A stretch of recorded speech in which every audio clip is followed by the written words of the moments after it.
Kejriwal's Yamuna poison come back to hurt him? Will three successive Lok Sabha sweeps by the BJP result in something, perhaps the seat of Delhi at the state level, at the local level this time around? Big question there. Other aspects of Sheesh Mahal, some more aspects of corruption, the liquor policy, education, cleanliness and safai, the dirt dumps of Delhi, all of these, will they hurt the Aam Aadmi Party? Will the BJP really be able to cash in on the anti-incumbency like the AAP did in Punjab, move away the Rivayati parties, upset and anger of the locals, benefiting a challenger? Will the BJP benefit there? Will the Congress claw back? Will there be an AAP versus Congress scenario at all anywhere on ground that the BJP can benefit out of? These are all questions that the voters may have answered already. 25 to 30% decisive Purvanchali votes. Where are they going this time around? AAP versus BJP and versus Congress in the types of Revdi. In fact, the middle class is saying we don't want Revdi because it's based on our taxes. But the budget says the middle class will have to pay lesser taxes this time. So is the middle class going to be swayed? We'll have to wait and watch. We have a few Delhi voters in the studio. We also have Zaka Jacob on the magic wall. So let's start with Zaka on the wall. Zaka. I think the first thing is the voter turnout. Already at 5 p.m., it's at close to 58%. Last time around, it was 62.5%. So I'm fairly sure that it will cross last time's number of 62.5%. Interesting thing to watch out for is whether it will cross 67%. That was the 2015 election. That was the first time the Aam Aadmi Party got a full mandate on its own. I think that was a very clear mandate, a decisive mandate by the people of Delhi, because they didn't want this whole coalition business, the 49-day government, so on and so forth. 2013 also, it was 65 odd.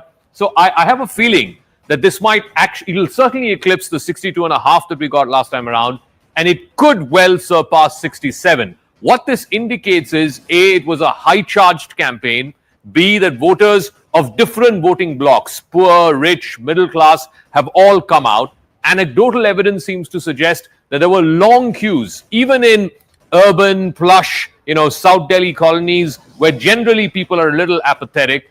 There was anecdotal evidence that there were long queues today to try and cast the vote. And most importantly, it also means that different voting blocks of different political parties who have different political affiliations have come out in larger numbers. So it's going to be a much more closely contested fight. It doesn't mean that it'll be like a 38-32 kind of a fight. It just means that there's more motivation for different voting blocks to come out. It's not just, the poor who are necessarily always motivated to come out and vote. It's the middle class, which is mostly apathetic. So when you have higher voter turnout, it means that various cross sections of society have come out to vote. For example, in Maharashtra, the last election that you saw, it was a record turnout. Even in places like Mumbai, in South Bombay, where people don't turn up in good numbers, you had record turnout. Again, you're seeing something similar in Delhi, which means that it was a very closely fought election. Voting blocks of different political parties, of different affiliations, and different strata of society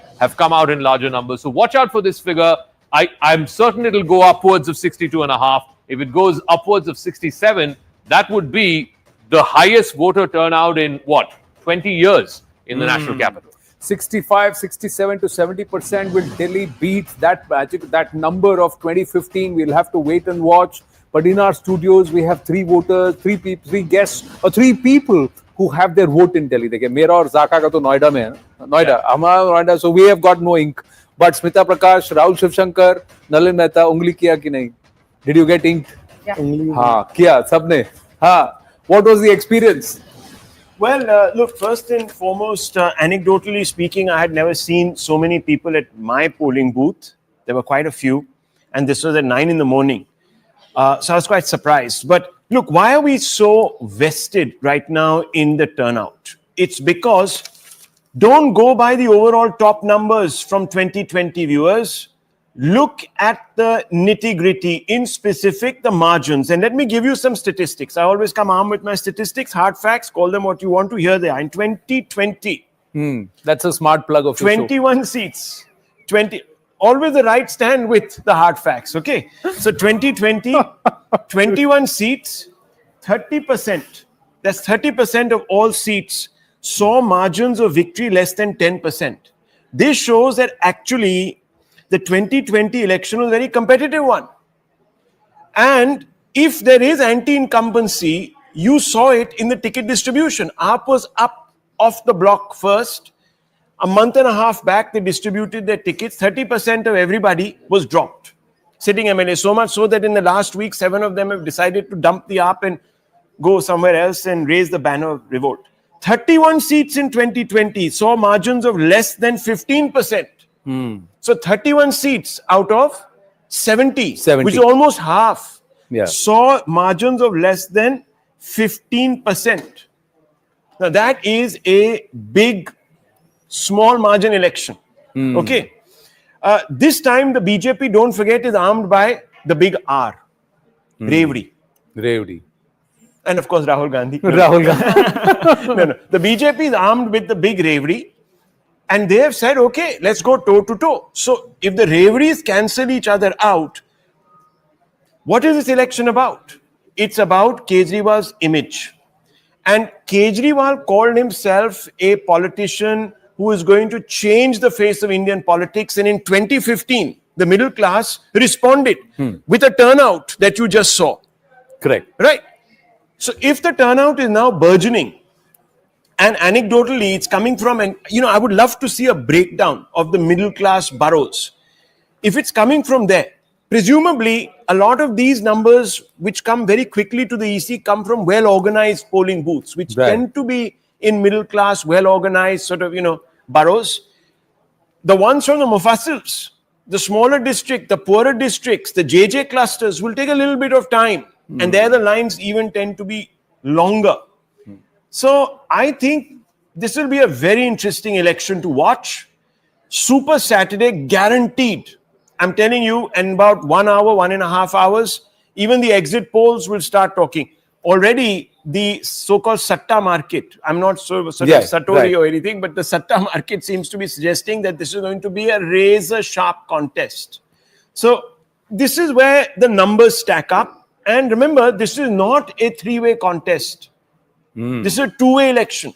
And it has been now over the last 10 years in Delhi. Two-way election is BJP versus AAP BJP or Delhi versus the incumbent? No, BJP versus AAP on the ground. Obviously, it will be an election where anti-incumbency, if only the roads in Delhi were as nice as the graphics, maybe Mr. Kejriwal will not be feeling the heat that he is today. And remember, the top brass of the AAP has changed its constituency. So there is a definite problem. They're sensing it.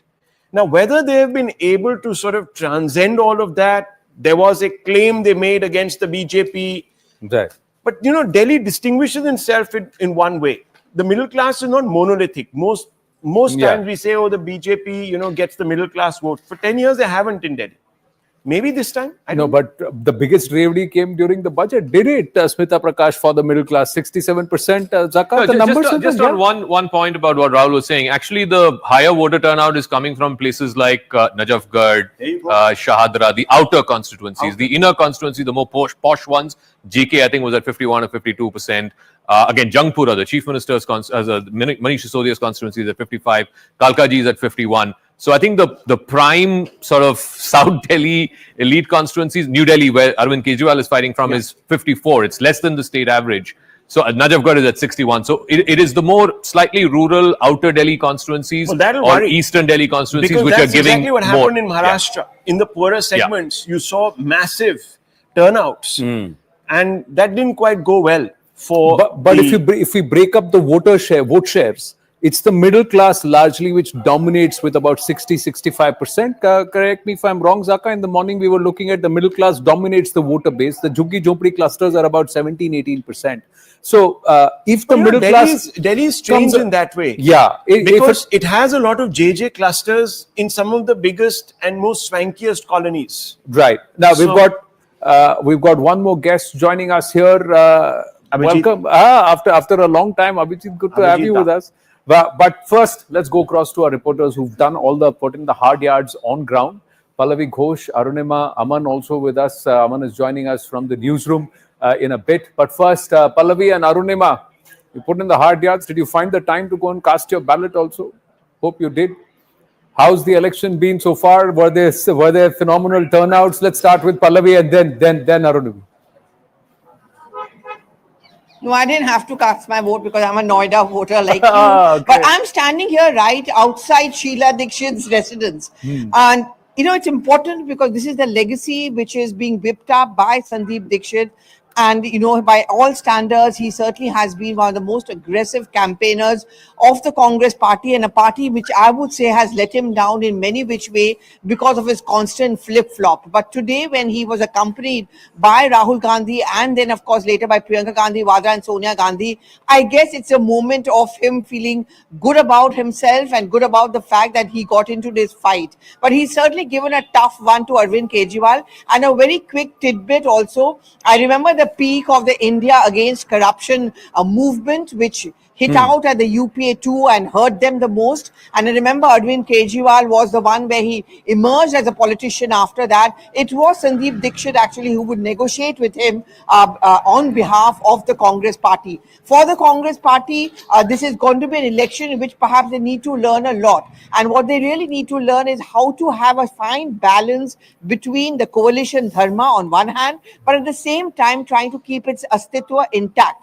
After all, in state after state, they are being wiped out. If the Congress thinks, like Rahul Gandhi thinks, that they alone are capable of taking on the BJP in a one-on-one fight, they'll have to do much, much more. And that is the reason why towards the fag end of the campaign, you saw the Congress party hit back, come out with a very aggressive campaign, but I would say it's come perhaps a tad too late. Very quickly, when I would speak to many voters that do you look at Congress as an option, they said, kya faida? We look at it as a waste of vote. That is the problem which the Congress had to face. Despite an aggressive campaign by, say, Sandeep Dixit, I wonder how many of them would think voting for the Congress party would make sense. Well, vote katwa or waste of vote. But we must actually do a timeline flashback of Pallavi Ghosh reflecting on the Congress's performance from 2015 till 2025 and see how much of it, what she said, is the same.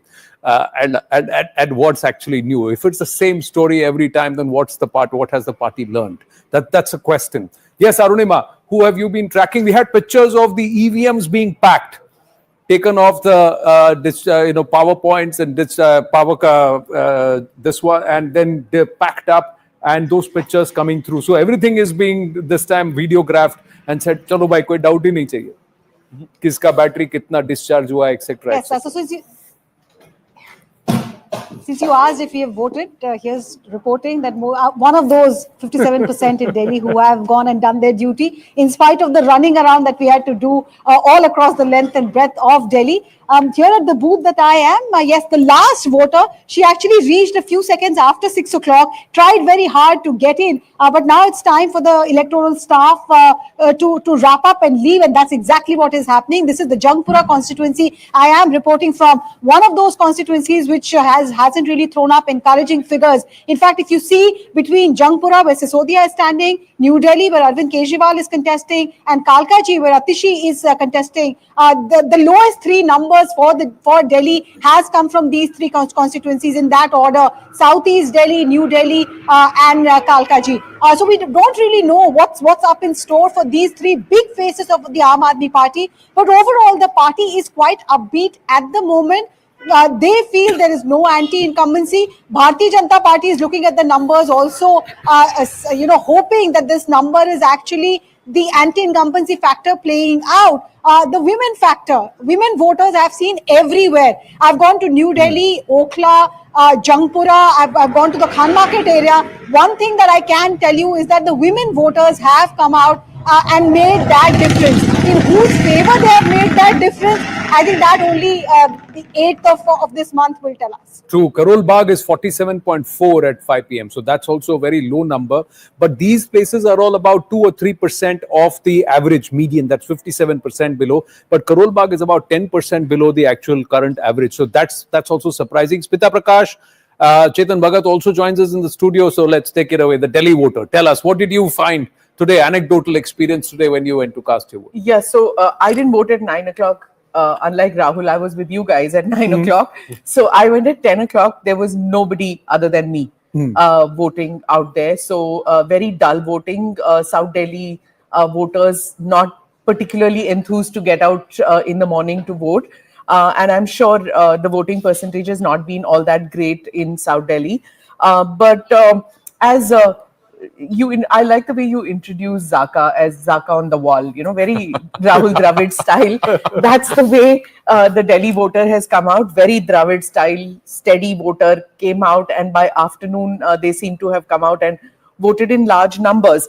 You talked about the middle class voter of Delhi. Were they enthused by the budget? I think it came a tad too late. Just like Rahul Gandhi came a tad too late. No sarcasm here, just generally making a note that, second, the budget comes out, fifth, the polling day. I don't know whether people have, absorbed that part. About the women voters coming out, interesting that they came out in large numbers, because if you notice 2 days back, Arvind Kejriwal said that don't depend on the EVM. आप vote यहाँ देंगे तो vote कहीं और जा सकता है. 10% का वोट है, and that 10% is something that which is Aam Aadmi Party will manage with the women voters. So he made a direct appeal to women voters to come out and vote.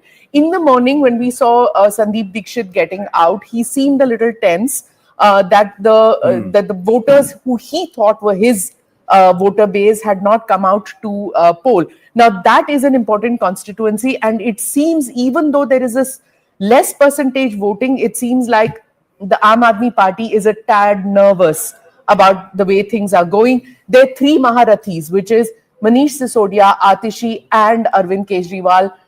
If reports are to come in that there is a little bit of nervousness for all three, because against them, the Congress has put up strong candidates, the BJP has put up strong candidates, and on the ground, you've seen the RSS working, going door to door, asking people to come out to vote.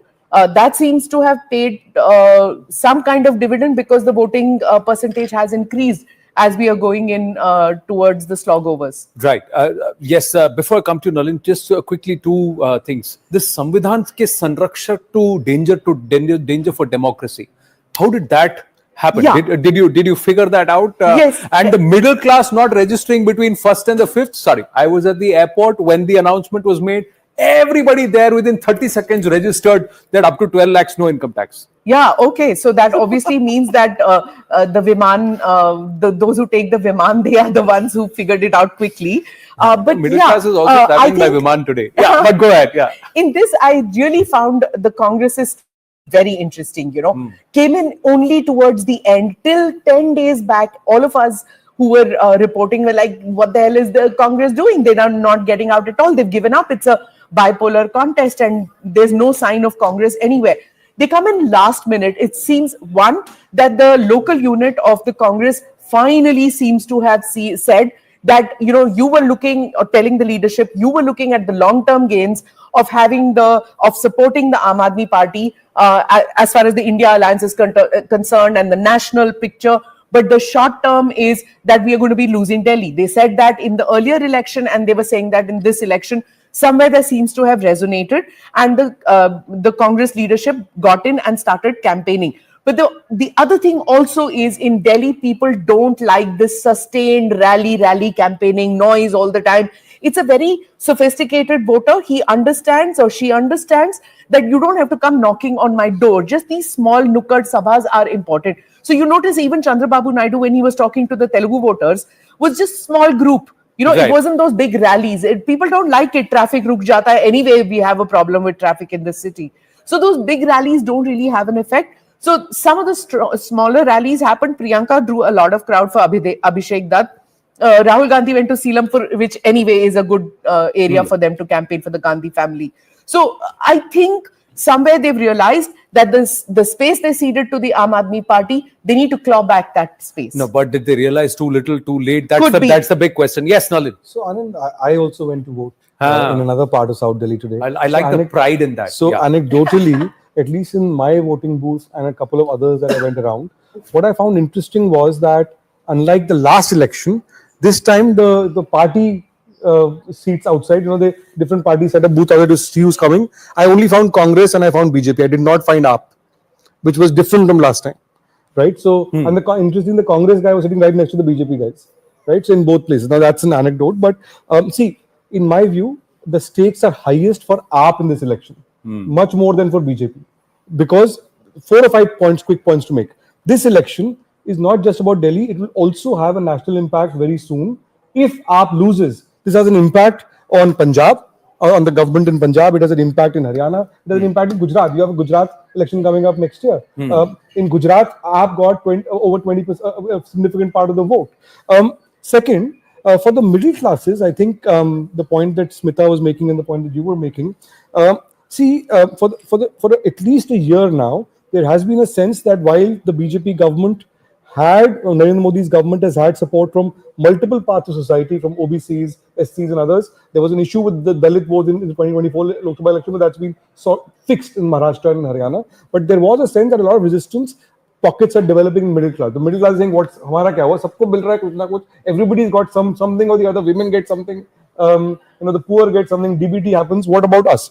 The budget has changed that significantly. So this is also about the middle class, and Delhi has a ripple effect beyond Delhi itself also. Right. Third point I think is a Congress revival in Delhi can only happen if AAP loses. If AAP wins, you can forget about Congress another 5 years in Delhi. But if AAP loses, Congress had 4% of the vote last time, 4 point something. 4.5%. If they get around 12, 13, 14%, then you're talking about seat conversion, right? Correct. Now, frankly, I've been speaking a lot to Congress leaders.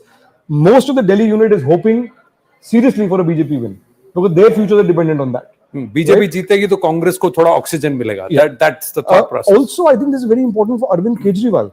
The amount of politics that has happened lead up to this, right? The various cases and so on. AAP is a party that has never been out of power from the time they were formed to now. And it's a one-man party.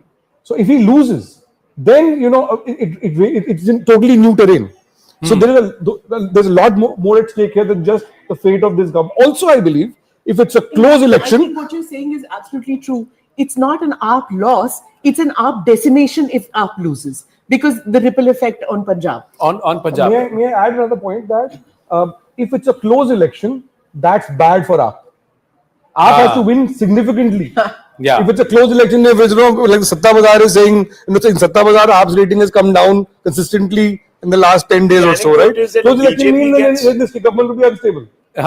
If you have to depend on the Congress or anybody else, then you have a problem. Acha, now what's your earshot, Desh Trotter? Dada, aapka vote idhar hai ki nahi hai? I call him Desh Trotter because he's traveling all across the country. So, no, the thing is, Anand, that we are hearing that BJP is going to do much. अच्छा, आपका भी vote Delhi में ही है?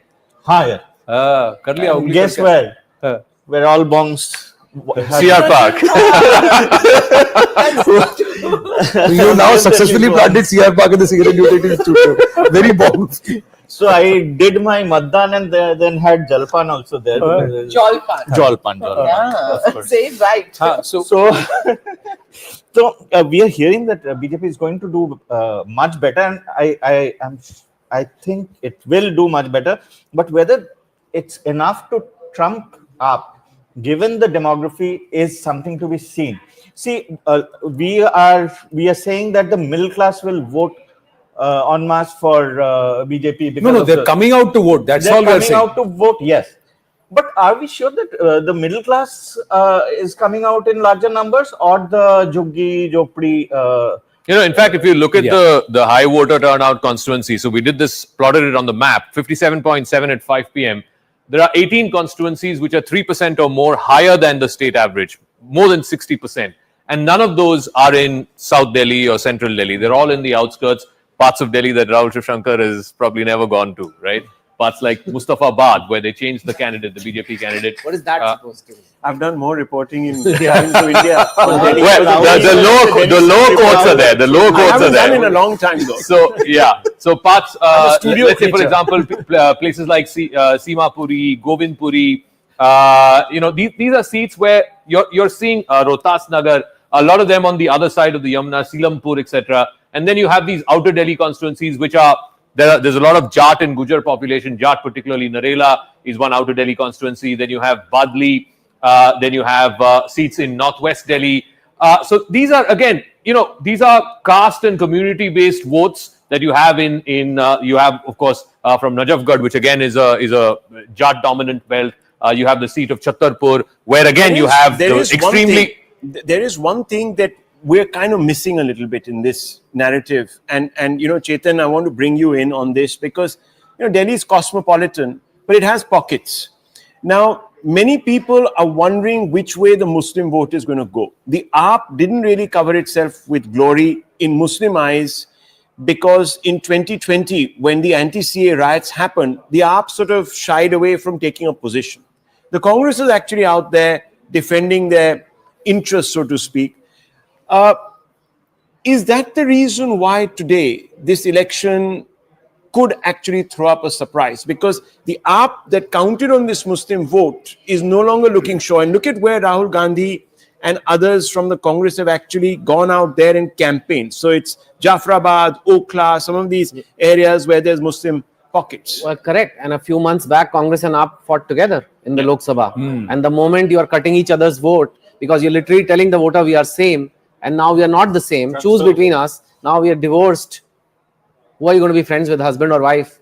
Try playing that game on dinner sometime. It's an interesting one. Yeah. So that's what the vote is confused, right? And I think that could harm more than that. Arithmetic could harm more than people think, because you were together in the India alliance. You did the Lok Sabha election. Although, like some people are saying, the margin by which AAP won last time is so big. No, that actually, it'll have to be a tsunami. That is not true. So let me just give you the statistic. This bears repetition. 21 seats, that is 30% of all seats, saw margins less than 10%. So it was actually a very competitive election. Yes, there were big gains in certain seats, but 31 seats saw margins less than 15%. No, I have. But that's not less, Rahul. I mean, data, to Rahul. swing vote share that is much. easy data. What I have is that in 2020, 55 out of the 70 No, seats. you're going by that Times of India were wrote an article that has actually messed up the entire equation. That's because what I that is mean. not borne I'm out sorry, by- but we have I always- saw that one columnist who wrote in that Times of India has actually gone and messed up everyone's. No, but there's also the Indian calculation. Express article which said that 61 of the 67 seats that the AAP retained between 2015 and 2020, their voter margins fell. But that voter margins fell just to that extent that the BJP got enthused to give it a fight. Because if anything, if any party frightens the BJP in North India, it is the AAP. It is not frightened by the Congress. But that gap over the years has narrowed to the point where, in fact, in the municipal elections, the BJP had a vote share of 38%. Yeah, we could So, have a situation things are like the changing. Lok Sabha happened for the BJP, the third term. The same situation in a mini way can happen for AAP in Delhi, where the BJP is still in power, but it's not the same. Just have a look. Just have a look. Just two things that when you talk about the anti-CAA protests and all, the protest happened in Shaheen Bagh, Amanatullah's constituency, AAP MLA. The person who's arrested and for Seelampur riots is Tahir Hussain, Aam Aadmi Party councillor. So the AAP not taking a position is perhaps quadrilateral demonstrandum that they clearly were on There one was a particular meeting side. yesterday, in fact. One particular side. But Zaka, when we come to the votes, I think, this is the data. Less than 10,000 votes. The margin of less than 10,000 votes was just 14 seats, of which 4 were won by BJP. So half of what the BJP won in 2020, they won 8. They had 8 MLAs. 4 of them won by less than 10,000 votes. So even if you go by what Rahul's number is, 21 seats were less than 10%. 10% is a huge number, by the way, in small constituencies. Even if you were to discount those 21, AAP had 62. They would still end up with 43. So they would have still won. So the point is the margins were wide in and also just do the comparison of Lok Sabha to Vidhan Sabha in terms of how the vote shares flip. The only party that gained between 2015 and 2020, where AAP retained almost the same vote share, and the numbers bear out. Zaka, take us. The BJP gained at the cost of the Congress, not at the cost of the AAP. See, the issue with numbers in Delhi is that unlike other states where you can do a lot of psephology, in Delhi a lot of the psephological formulas fall flat.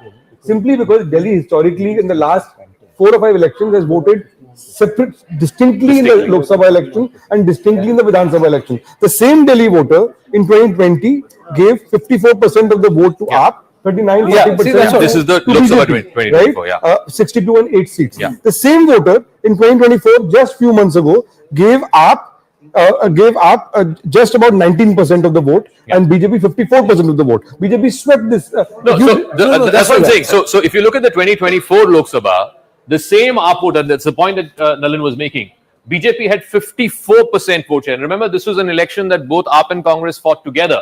So even if you add the almost 20% that Congress has and the 25% that the AAP has, that's only 45%. The BJP is still 10% ahead, even if AAP and Congress fight together. But this is Lok Sabha. Now, if you were to look at 2020 Vidhan Sabha, let me just, it's the exact mirror opposite image where that same 54%, 53.82% went to the AAP. So what that shows is there's a 20% voter who is happy to vote for the BJP in the Lok There are Sabha. 20% who love Modi and they love Kejriwal. And I know it's not politically correct to say this, but there are people. Delhi is one place where they say that we love Kejriwal and we love Modi. And remember, they were all against the Congress in 2011. They were both kind of rose at the same time. Do they know how much they hate each other? This 20%. But what these people? Who's that 15-20%? That's the voter that shifts between Lok Sabha and Vidhan Sabha. This 20% is spread across the strata, and largely Delhi voter is middle class. We have forgotten what it is. 18 to 20% split is unusual for any state. It's even more unusual that it's a consistent pattern across several elections, not a one-off. Yeah. But what Delhi is basically saying, Delhi is also a bonsai state. It's a half state, right? It's not like the other full-on states. What this voter is basically saying is making a very clear choice between who they want as chief minister and who they. Ideologically, I think the Delhi voter prediction is very clear. It's just that on Hindutva issue, they don't necessarily see a difference between AAP and BJP, but they're looking at what's better for them in They two want different something elections. right. They don't want to let anybody down. When Modi's name is on the ballot, Lok Sabha, they vote for But we him. do forget one important factor. What was the AAP really winning on? It had captured a large number of women voters and the poorest of the poor in the Jhuggi Jhopri or the JJ cluster. I hate using that word actually, but there is nothing else that has come. So let's just say in some of the clusters which are underdeveloped in the city, was about freebies, ravery. The BJP has now said, okay, I'm coming to the party with my set of raveries. In fact, if you looked at It's almost front the same. page, So look the at raveries actually front cancel page, each the other. front page of the Same. Times of India or any other newspaper. Look at the second It's a whole point. list of promises. But just look at the second point. Flip it. Yeah. Look at the second point. And the second point is that middle class, for example, tax break. The first is the 2,500 100 for women. ravery to women. And then there's a one for the older section of society. And then, of course, it goes further down. So LPG. barring this tax Yes, break, no tax. the AAP, the BJP, and the Congress quite literally mirror each other. Now, this is what happens when we have 7 talking heads in the studio. The one talking head joining us from Mumbai gets left out. So, Ravi Srivastavji, it's not done on purpose, but your thoughts, because 6:30 we are counting down to, and we will have the first numbers coming in any moment on the poll of polls. Yes, Ravi. Anand, आपका TV थोड़ा mute करना पड़ेगा आपको. sure. Do it. I'll do it. वो delay है, that's why. हाँ जी. Right. See, I think the polling in Delhi, some friend was talking about that is 62.6% for the last time. This will exceed this year. I suspect that because this is definitely going to be on the same lines what happened in the past. But here I am asking only a simple question. Everybody is saying BJP is going to get this many, BJP will get this many, BJP will get that. I am asking a very simple and a flat question. What BJP has done for Delhi in last 11 years? And it's 7 Lok Sabha MPs, against 7 Lok Sabha MPs, repeated 14 MPs there. And what work have they done? Except that we protested, we jailed Arvind Kejriwal, we jailed Aam Aadmi Party, we fell on the streets, we did that, we criticized that, we brought the Sheesh Mahal, we brought the liquor scam, etc., all negative. Did they show one item? Look, this is what positive we have done for Delhi. And this was a golden opportunity for the government. I think the fight would have been much simpler had they said we have made more classrooms for the students in Delhi. We have made more hospitals than Aam Aadmi Party in Delhi. We have made more better infrastructure in Delhi than what Arvind Kejriwal is doing. Or we are bringing these things. See, Arvind Kejriwal has got a solid stronghold. You are again and again analyzing why they gave 62 seats, why they gave 68 seats. Look, the man has done for the people. See, they are not forgetting we are saving 25,000 rupees every month. Our women are traveling free in the buses. We are getting electricity, we are getting water, we are getting good schools, we are getting good health. Health he is giving that. He has brought a Sanjeevani scheme where there will be no limit. Go to the hospital above 60 years of age, get the treatment. Achha. No Ayushman, 5 lakh rupees for the whole family, and they should not have a TV, they should not have a scooter, they should not have an internet, nothing like that. So he is bringing out with great ideas. That is why Delhi people love him. Okay. And this is the reason somebody was asking why we love him. That's why The reason sometimes, they love him. Raviji, you must come to Delhi more often, sir. The fact I is, come, I do come. a central No, but there government is a scheme has question been here. blocked by the state government in a bonsai state, as what Nalin Mehta said. And how is that? No, but there is a cooperative question I federalism? want to ask. How is that cooperative federalism? Bharat Mandapam is not built in Delhi. G20 did not happen in Delhi. The circular road is not open in Delhi. The Dwarka Expressway is not in Delhi at all. It's in some other city, sir. The expansion of the international airport did not happen in Delhi. So the metro connectivity did not happen in Delhi. So all of this, there's no vikas in Delhi. Yes. But Raviji, 30% of all AAP existing MLAs were denied tickets. Even the number 2 of the party, the ostensible number 2 of the party, Mr. Sisodia, had to change his seat. There is definite anti-incumbency. Let's not dismiss that. Yes, maybe you're right. Maybe he has transformed the lives of some people, some constituents by giving them freebies. But as I said, the BJP has also come out with freebies. So at some level, you'll have to factor that into this calculation. Perhaps the AAP is doing it. Your response to this, sir? One in the hand is always better than 2 in the bushes. You know very well. See, everybody is coming with the so-called freebie. I don't call them freebie. I call them social welfare scheme. The same which came Ladli Behna here, where they are analyzing some Ladli Behnas have got 4-wheelers also.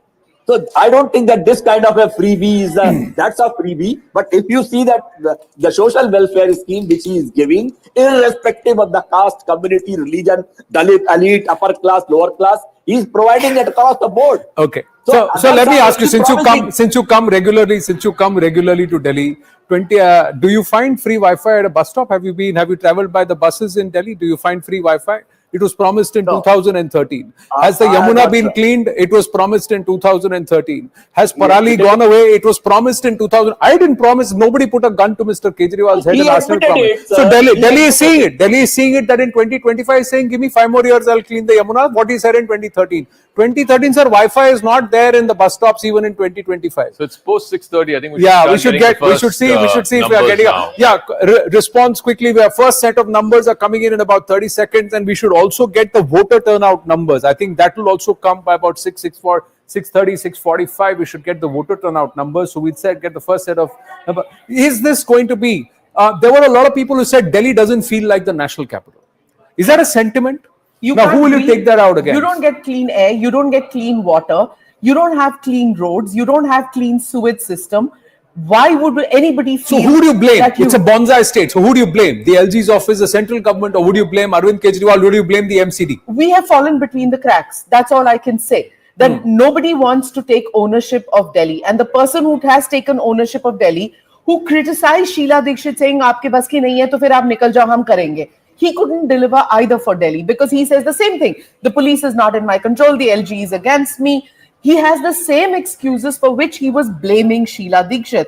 But in the 10 years, he's not been able to deliver. However, Delhi decided to keep giving him chance after chance, and he did not capitalize on that, and he did not deliver on the promises. Will Delhi still give him another chance is what I want to see. No, he promised 500 schools. Have you seen that? They have now said we've built 28. They said we will build 22,500 plus classrooms. They built 2,500. They also said that education was a big plank. Have they done it? Look, they said that when we get our Sarkar in Punjab, all this Parali burning will stop. Did that stop? And also, has he... All right, the first set of numbers have come. Interrupting you, PMark has put out its numbers. Let's look at the first set of numbers here on the poll of polls. PMark setting its numbers. And here they are. They will surprise you. The Aam Aadmi Party 21 to 31. The BJP is 21 to 31. The Aam Aadmi Party is 39 to 49. I'm just going to check if these are the numbers because I've got a different set. All right. Now this just has flipped. The BJP is 39 to 49. The AAP is 21 to 31. Congress may just get on the leaderboard an outside chance of getting one. So we'll change those numbers. That's it. So that's where it is. What's the number? Yeah, there it is. There it is on the screen. Aam Aadmi Party 21 to 31. BJP plus is 39 to 49 because the JDU has also contested elections. So the NDA has contested elections here. Congress is 0 to 1. Others are 0. So that's where it is. So the Samajwadi Party, Trinamool backing the AAP. The Congress fighting, having its own allies, may get on the leaderboard, but it's the BJP that is running away with this election comfortably. At least 4 clear of the halfway number, and maybe 14 clear of the halfway number. That's Let me tell you upper one end. thing. If these numbers hold, big if AAP loses, then a major third party, as opposed to the Congress and the BJP, will be biting the dust. The other three, SP, BSP, BJD, and to some extent the TRS have had a setback over the last 1 year. But this would be a major Okay, upset. now the matriz numbers are in, Matriz. Rahul, on the screen, 32 to 37. So the AAP may just on the upper end clear, but the BJP is starting at the halfway mark, 35 to 40 for the BJP. So it's a close race, as many, like you said, the Satta Bazaar is saying, but the BJP has its nose ahead. The NDA has its nose ahead. BJP plus is 35 to 40. So two pollsters, PMARC and matriz, giving the mandate to the BJP. Same we can very ballpark. safely If say you that, look at the medians. that the median somewhere is around Yeah. 39 seats. Yes. That's where the median is. Yeah. Yes, Yeah. Smita Prakash. Yes, so we were talking, remember, of the middle class. Let's not forget that there is a whole cluster. When he didn't like to call The it Juggi underclass? the Juggi Jopri colony, you're talking about the lower middle class voters. They are, many of them who were polled when journalists were going were saying that dono bhi to humko ye promise kar rahi hai. Free education, free cylinder, KG se PG tak education. This is something that the BJP is also saying, and they are also saying. So, what is something new that the AAP is saying? And then the whole, many of those who were polled said that, what is the point in giving it to AAP? Fir se wo jail chale jayenge. So many people who were thinking of voting for Sandeep Dixit, which was really funny because nobody thought that that would happen till about 10 days back, were turning around and saying this. Next, the Muslim voters. In many areas, the Muslim voter feels let down by the Aam Aadmi Party. They are the ones, and because remember, he has totally ignored. He has started going to mandirs and things like that, not doing, going to dargahs, not doing all that. Okay, These now little- JVC, now very important JVC. point. Just very Sorry, quickly. 1 second. JVC's number, just with Yeah, the no, numbers, and we'll absolutely. come back. Yes, absolutely. 22 to 31. Again, similar to matriz for the Aam Aadmi Party. 39 to 45. So this is somewhere taking that score up for the BJP between what PMARC and matriz has said. That's where JVC has now put this. JVC is saying 39 to 45 seats for the BJP. So a clear, comfortable mandate. Two pollsters now, PMARC and JVC, very clearly giving the mandate of Delhi to the BJP. Matriz says BJP has its nose ahead. It is on the halfway number. So clearly it should be in pole position. So 3 pollsters so far have given the mandate to the NDA, BJP-led NDA. If this happens, three- it is massive. It's the first time in 3 decades that the BJP will be coming if back these to power. numbers hold big, If, yeah. But 41-29 is the poll of polls at the bottom of the screen. Yes, absolutely. I mean, Rahul, this, yeah, this please is a continue. clear mandate, and if this is the exit poll, I don't think these numbers will hold. I think if they've got the direction right, then this is going to be a much more A wave. Yes, because the other look, way. if people have made up their minds to get rid of Kejriwal, they will vote wholeheartedly. Just one small point. I just want to make this point, take this Muslim point forward. Ballimaran, Matya Mahal, Sadar Bazar, Wazirpur. The polling here is down negative double digits. Chandni Chowk is also down. That's what I'm saying. So most of these Muslim-dominated areas, the polling has been very lax. What does that tell you? I don't know. It tells you that they are like, nobody cares for us. I'm not coming. They're not It going to doesn't make waste a their difference. vote. So are So these no, it votes going to matters. go? Every 8th Yes. voter in Delhi is a Absolutely. Muslim. Whoa, this is landslide BJP. This is what you said. Now, if that's the trend, this is what People's Pulse is saying. People's Pulse says 51 to 60 for the BJP plus, only 10 to 19 for the Aam Aadmi Party. So clearly, there is a massive vote share swing, and if it's a two-way fight, the winner takes it all, Zaka. Yeah, absolutely. I mean, this really hinges on whether the Congress would revive or not. And if the Congress is dead in the water, as most of these polls are showing, then it's a clear two-way fight. And in a clear two-way fight, the people generally give you a clear mandate. And especially if the voter turnout is likely going up to 67, which is the highest that Delhi has seen in the last 2 decades, then you're fairly certain that this is a decisive mandate. And from what the exit polls are suggesting, it's a decisive mandate in favor of the BJP. But like I said, having seen what happened in Haryana and Maharashtra, But let me we're all tell you- skeptical about exit polls. And let me just tell you one small thing that I've actually physically seen 4 internal polls conducted by the BJP. 3 gave the BJP comfortable leads. 1 showed them flagging. But the common point that was drawn up, and please illuminate us on this, was that the woman vote was still a bit undecided. I'm talking about 15 days ago. Yeah. And most importantly, the BJP was seeing gains in the clusters of the most economically backward classes. So I think that it's those clusters are exactly where this election will be won and fought. Because unless the BJP is able to overturn a significant proportion of that voter, it's not going to win the election. Now the thing about the, you were talking about the internal polls of the BJP. I want to throw in the internal polls of the Congress as well. And some of them actually the polls that I was shown, they showed that BJP is winning hands down. And there is half the section in the Delhi Congress wants BJP to win, half think that they should win. The High Command doesn't want the BJP to win. Yeah. So now the point is what all, at least these internal polls of both BJP and Congress, what they were certainly showing, there was one commonality. It's showing BJP gaining momentum in the last 3 weeks. Right? Something has changed in the last 3 weeks. So that is common across That's the announcement of the freebies. The BJP said that they weren't going to announce the freebies too early. They were going to announce it at the time when most of their leaders would be hitting the ground to carry the message right to the last person. The thing about the freebies, Rahul, is that in the last election, what hit the BJP badly was that a lot of voters said that what if BJP comes to power, we are getting these A, B, C and D things under AAP, we may lose them. So why should we vote for that? This time the BJP has gone out of the way to say that, look, not only will you not lose them, you'll get more.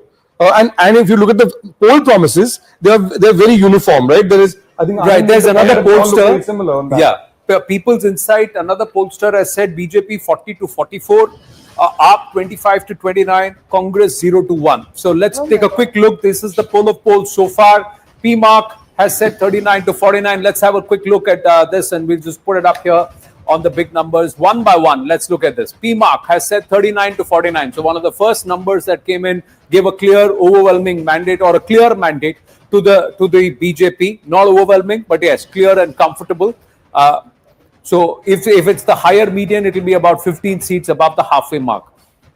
Matriz said 35 to 40. So BJP on the borderline, but with the nose ahead compared to the Aam Aadmi Party, but it predicted a tight fight, which many believe, if it's a two-way fight like it's looking at, is unlikely unless the vote shares are very, very close to each other, and because the BJP has to cover more ground across all the constituencies compared to the Aam Aadmi Party. There again, Rahul Shivshankar's numbers, if they kick in, perhaps the arithmetic would be different. JVC has said 39 to 49. So similar to PMark, starting at 39, going up to 45 here. PMark said 49, but that's the range. Yet again, the AAP is second here. So it will be either 45-22, that's how we should look at it, or 39-31. That's how we can look at these numbers fall, but the BJP forms government.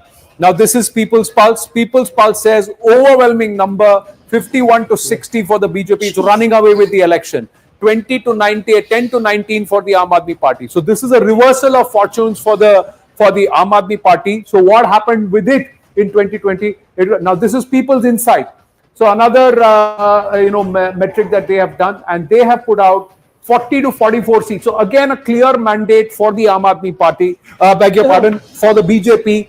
And the Aam Aadmi Party, the mandate for them is that you are going to sit in the opposition this time. So that's how it is from the people of Delhi. Delhi ke dil mein is baar Kejriwal nahi hai. Ab ki baar Kejriwal is not happening as of now with these pollsters in the poll of polls, exit polls. The result day is Saturday, 8th of February. Imagine. I want to say that very, very clearly. We are doing all Rahul, this just imagine. analysis based on this figure. Rahul, just imagine. And ultimately, we are going to have so much egg on our face. And Zaka, let me repeat So you're confident- that this is good for the complexion to have egg on No, egg on the face, because you believe that the exit I pollsters wanted have to got do it wrong. a show No, of when hands. you say egg on the face, you believe the pollsters have got it wrong. Look what we've had to do. I've been sitting here with both of you, three of you. I wanted to ask a show of hands. How many of you think these results will hold on Saturday? Rahul, yes, You no. got it upon yourself without Hands up, hands down. But when you say results will hold, are you saying that the numbers for the BJP will be greater than what the pollsters predict, or do you believe that it will be a total reversal and AAP will do a hat trick? That is unlikely. I think that is some- unlikely yeah. because there's so many. Okay, let's just start with what we all agree with, and all the polls are saying that the Congress numbers are going to be what they are. Right? Everybody is the same. Okay. Now the big shift is BJP getting more seats than AAP. Every opinion poll is, every exit poll is saying that. Now whether it can be, predicting seats is very difficult in exit polls. We've seen it poll after poll, but the trend normally is also a big revelation here. Now, Rahul, imagine you make this beautiful house. Too beautiful. So beautiful that people are jealous and call it Sheesh Mahal. And now someone else is going to live in it. No, I think, fundamentally somebody else what's going to is gonna happen. No, no, they're I'll not tell you gonna- what's it'll going to be museum or happen. It'll become a wellness center for people who have breathing problems in Delhi. Ayurvedic. Where you I mean, will- I feel sad. you will- And it that's should. brutal. That's Amit Shah in the opulence. campaign has specifically said that if BJP wins, that Sheesh Mahal will not be occupied with BJP, it will be open to the public. Now, What how will the public But do? Nalin, prove me wrong in Starbucks? this. But you spoke with people about the Congress numbers. Even though they're not giving seats to the Congress would have taken some kind of voting percentage. It's not possible that they have not done any vote percentage out here, eaten away we a have part vote of percentage? our We get the vote share numbers. The vote share numbers have It not may yet not come. be On that, less than Smita, vote share Smita, numbers have not yet come. Abhijit, on the I just quick 2-3 points about the BJP campaign, and especially if these figures hold true, Anand. One is BJP started its campaign and put a lot of focus on the outer Delhi seats, 21 seats, the rural seats. Yogi started at I think Kirari. Then Nadda's first campaign was from Najafgarh, and they have given Jats disproportionate amount of seats. The Jat tickets. Percentage is about 6-7%. Purvanchalis, you're talking about 30% of Yeah. Delhi's population is That too. Purvanchalis. There are 14 seats where they matter. And Yogi matters there. they will become kingmakers in this election if this result shows. Because, if this is what the exit polls are showing, Purvanchalis, remember during COVID, they were packed off in buses and sent away. And Arvind Kejriwal said, "Aa jaate hain, 5 lakh ka treatment karwa dete hain, 15 lakh ki treatment ka." So, that angst has not gone. The insult that was done, if this is the numbers, again, I reiterate. Smita, I want to respond to a point you were making on Congress vote share. See, the Congress in Lok Sabha elections just a few months ago got more vote share than AAP in Delhi. Yeah. It got 24%, and AAP got around 19-20%. BJP got 54%. Now, at least the internal polls of the Congress that I saw were showing between 11 to 12% vote share for Congress this time, which is more than 4 point something. Four and See, a half no. percent Have a look at the vote share that So Matriz if is the more predicting. Congress vote share grows, if it's north of 10, 11, 12%, it's going to be hurting us. No, the AAP has slid by that about the- 10% compared to That's the vote share, 2020. vote share, yeah. 2020, Congress has gone up by 4%. Yeah. And the BJP is Gone up by somewhere about 8%. gone up by about 8%. They had no ambition of winning seats more than 1 or 2. Let's be clear on that. They are playing lambi race. They are looking at Punjab. Play abhi kahin pe nigah hai, kahin pe nishana. It's Punjab that Congress is looking at and improving their situation here. And in the India Alliance, wiping out the impact of AAP. Because AAP is now a national party. It's not just a regional No, party. It's a national party now with 3 states. Just I mean, this partly is 3 2020 states. number. This is the 2020 number. And if you look at the Matriz number there on the screen, how big of the slide is what? 10% for the Yeah, it'll be almost 10% for and the 7% Aam Aadmi no, Party. and 6% up. Yeah. Yeah, 44, right? Yeah, 6% up for about 5. 46%. Correct. Yeah. And So 46, so yeah, the Congress has 6% up taken for the some of the BJP. AAP vote. And the So, Congress has this gone campaign- doubled its vote share. Don't forget that this campaign was not fought on national issues this time. Neither by the BJP, neither by the AAP. The BJP made a mistake the last time when it came with its heavy guns, and they also tried to polarize the election. Agreed. It was a completely national campaign. This was not one. This was a very focused campaign, and it will worry the AAP because it was hitting at the very bread and butter issues, which the AAP seems to not have sort of, been able to sort of But meet Rahul, and match. What happened in Haryana? Congress didn't give any space to AAP because they thought we are going to win so big. Everybody's saying we are going to win. So, and it cost them. Today, 8%. Can you put the vote share Yeah, number again? Chetan, this is 8% another and pollster. 44. Just putting out another pollster. Poll Diary is another pollster who's again giving a clear mandate to the BJP. 42 to 50 seats for the BJP, 18 to 25 for the Aam Aadmi Party, 0 to 2 for the Congress, nothing for the others. But yet again, another pollster who says that the mandate is swinging away from the AAP this time and it is going towards the BJP plus, that's the NDA. Let's just go back. Okay, there's one more. Chanakya has come in. So Chanakya Strategies has now put out this number. BJP again 39 to 44, AAP 25 to 28, Congress 2 to 3 seats. So not just on the leaderboard, but with 2 to 3 seats. And the Congress perhaps will take this, that after a decade-long hiatus, they're finally coming back on the leaderboard. But the AAP, look at that slide, from 62 to 28. The BJP, again, shift in fortunes and perhaps localizing the election this time around help them. Chetan Bhagat wanted to speak on the vote share, so let's just get those vote share numbers out, whichever pollsters put it out so far. Yes. Can we have that on the screen, the vote share numbers? Matrice's vote Can shares. I come Yes. in on what Chetan had said Yeah. about Haryana? Look, the Haryana, what happened between AAP and Congress in Haryana is what decided which way the Congress will go in Delhi. Because the Congress was really miffed. AAP decided to fight 90 of the 90. Where are they in Haryana? They're hardly there. So when the Congress was willing to talk to them about seat sharing, they went ahead and announced 90 ke 90 hum ladenge apne aap, we will not fight with you. So the Congress turned around and said, fight 70 to 70, we will fight on our own in Delhi. That is where the breakdown occurred. As soon as Kejriwal came out of the jail, he just announced Haryana on our own. That they are not there. What did they get? Zero in Haryana. They Can I have make no another business. point? Look at the add of 44 plus 8 is 54. That would have been a, I mean, I'm not saying And can I make another point? The important point this time is that if you look at the Lok Sabha election, what did Mr. Kejriwal say? He made it an election about himself. He said, punish those that have put your favorite son, aapke lal ko, jail mein dala. Didn't work. I think the BJP has taken off from there.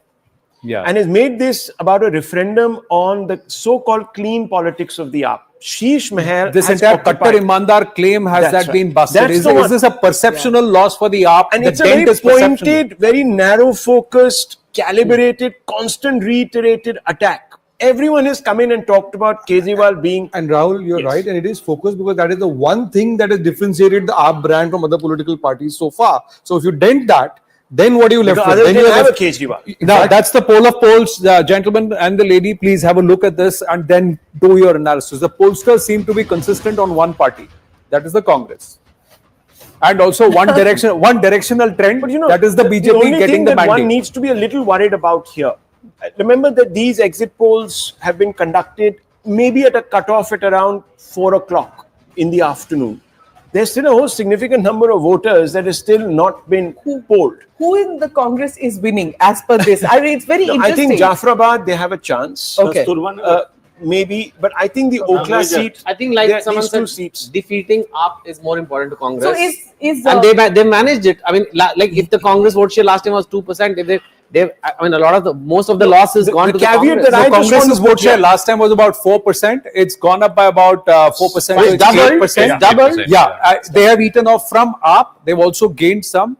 The BJP has also gained from the Aam Aadmi Party. The Aam Aadmi Party obviously will be the biggest There's just loser because one they've come caveat. down from 54 to 44. So they've seen Wait, a 10% this is- slide. and this There is age, just this one gain- caveat. The one caveat that I want to inject here. Look, first of all, of course, when this election exit poll was sort of taken, now if this is number and this is expected to hold, that means the voter already made up his mind or her mind much earlier. That's one. Secondly, the thing about the AAP voter is they are not very vocal.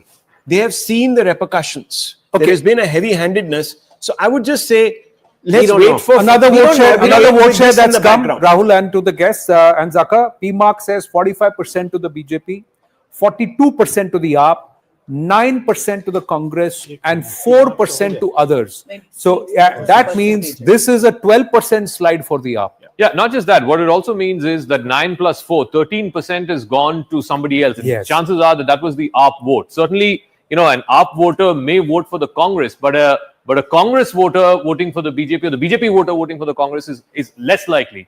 So if you look at this, so if it's come down from 53 to 40, what did you say? 42% for the 42. AAP as per as that's an PMark. 11% And Matrice says fall. 44. And BJP has gone from 39.40 to 45. So that's a 5% jump. Whereas Congress has again doubled. It's gone from 4% to 9%. And the others have gone from 2% to 4%. So you have... So who are these people? These are people who know. See, you know that Congress is not going to win, but still you are so upset with AAP, but you can't vote for the BJP that you have to vote for Congress. So who is this? This could be the Muslim voter. What is it? I fundamentally Yeah, it believe could be. that Last it time there is- was CAA. It was a different dynamic. Today, this time it's like not them. I obviously cannot vote BJP. It's okay. It's almost like a nota vote. You know, Mr. Kejriwal has played soft Hindutva. No doubt about it. If you want to Hanuman call it Chalisa, that, all that. Hanuman Chalisa, all those temple, etc., you know, worshipping, and then of course the silence during the anti-CA protests. That was very marked. You know. Whether it is scarred the vote, I don't know. Rahul, beyond And issues, perhaps that's what also explains the surge in the Congress prospects in the Lok Isn't Sabha. a distant memory, Rahul? Is it more about recent? How was your Diwali? Was it a dirty Diwali because there was kachra all around? Was it a choking winter because there was pollution all around? And the MCD Is mandate was pollution given an to the issue? AAP. That's a very important Yeah, question. there was an MCD mandate that was given to the AAP, and then did the streets clean up? Look at Are that. my roads Show better that than what they were front page. before? There is I think some there's some real thing for the people of Delhi. Yeah. and You know, yeah, go ahead. No, yeah, having a Arvind, conversation. What is it? beyond issues, there's also this massive thing of mobilization that the BJP has got this right this time. It had the momentum from Haryana and Maharashtra, and Sangh, according to reports and what we have been hearing, Sangh has been extremely active on the ground. I mean, all 13,030 booths.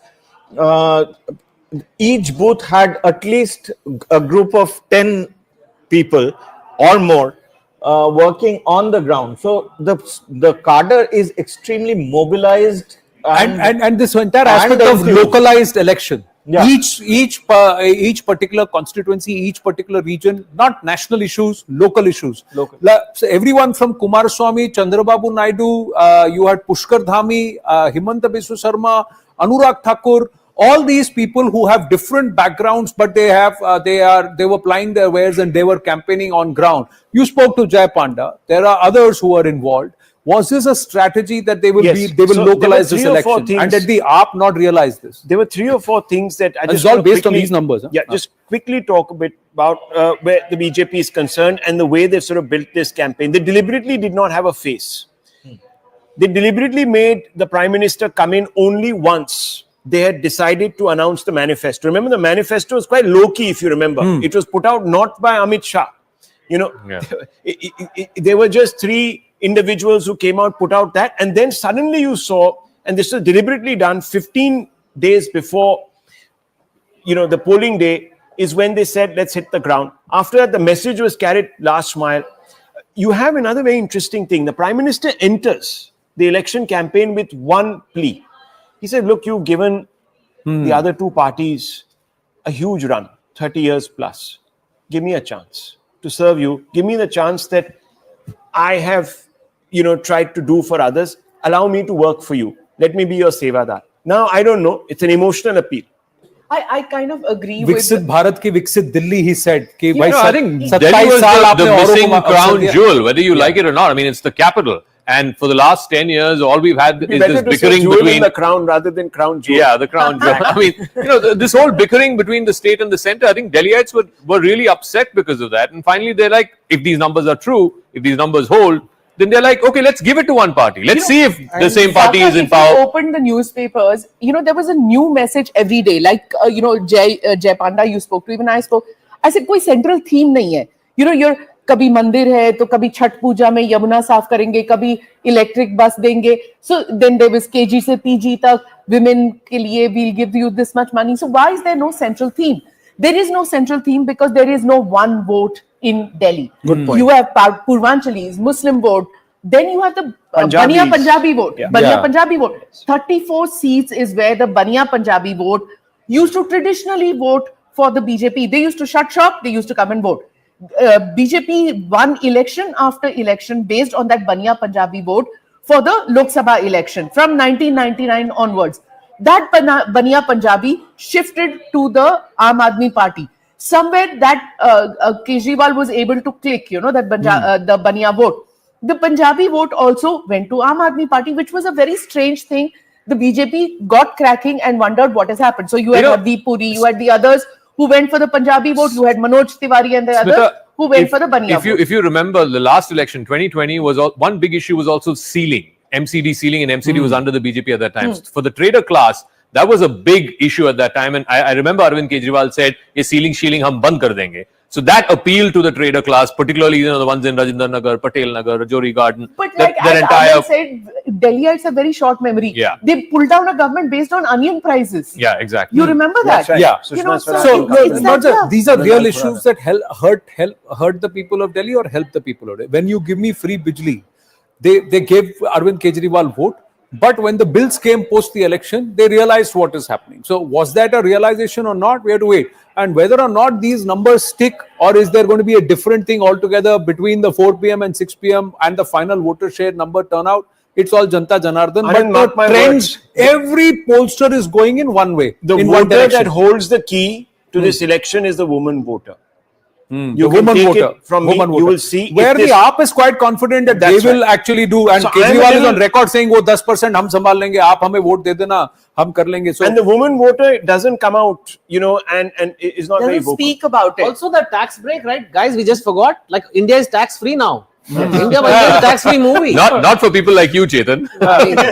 That's why he's sitting somewhere else. where Anjali Rai of the Aam Aadmi Party is with I can us. be happy for my countrymen. Like, I heard only 1% of India, like the tax, India's Will now population pay will tax. pay tax. 9 out of salaried people, 9 out of 10 salaried people will not pay any tax. I'm not that has sure to, if- had a 1% effect, 2% effect. We're talking 5% gain in market. I'm not sure if vote the share, people so- of Delhi, largely traders, not and also Sarkari babus and Government all, employees. the government employees are there.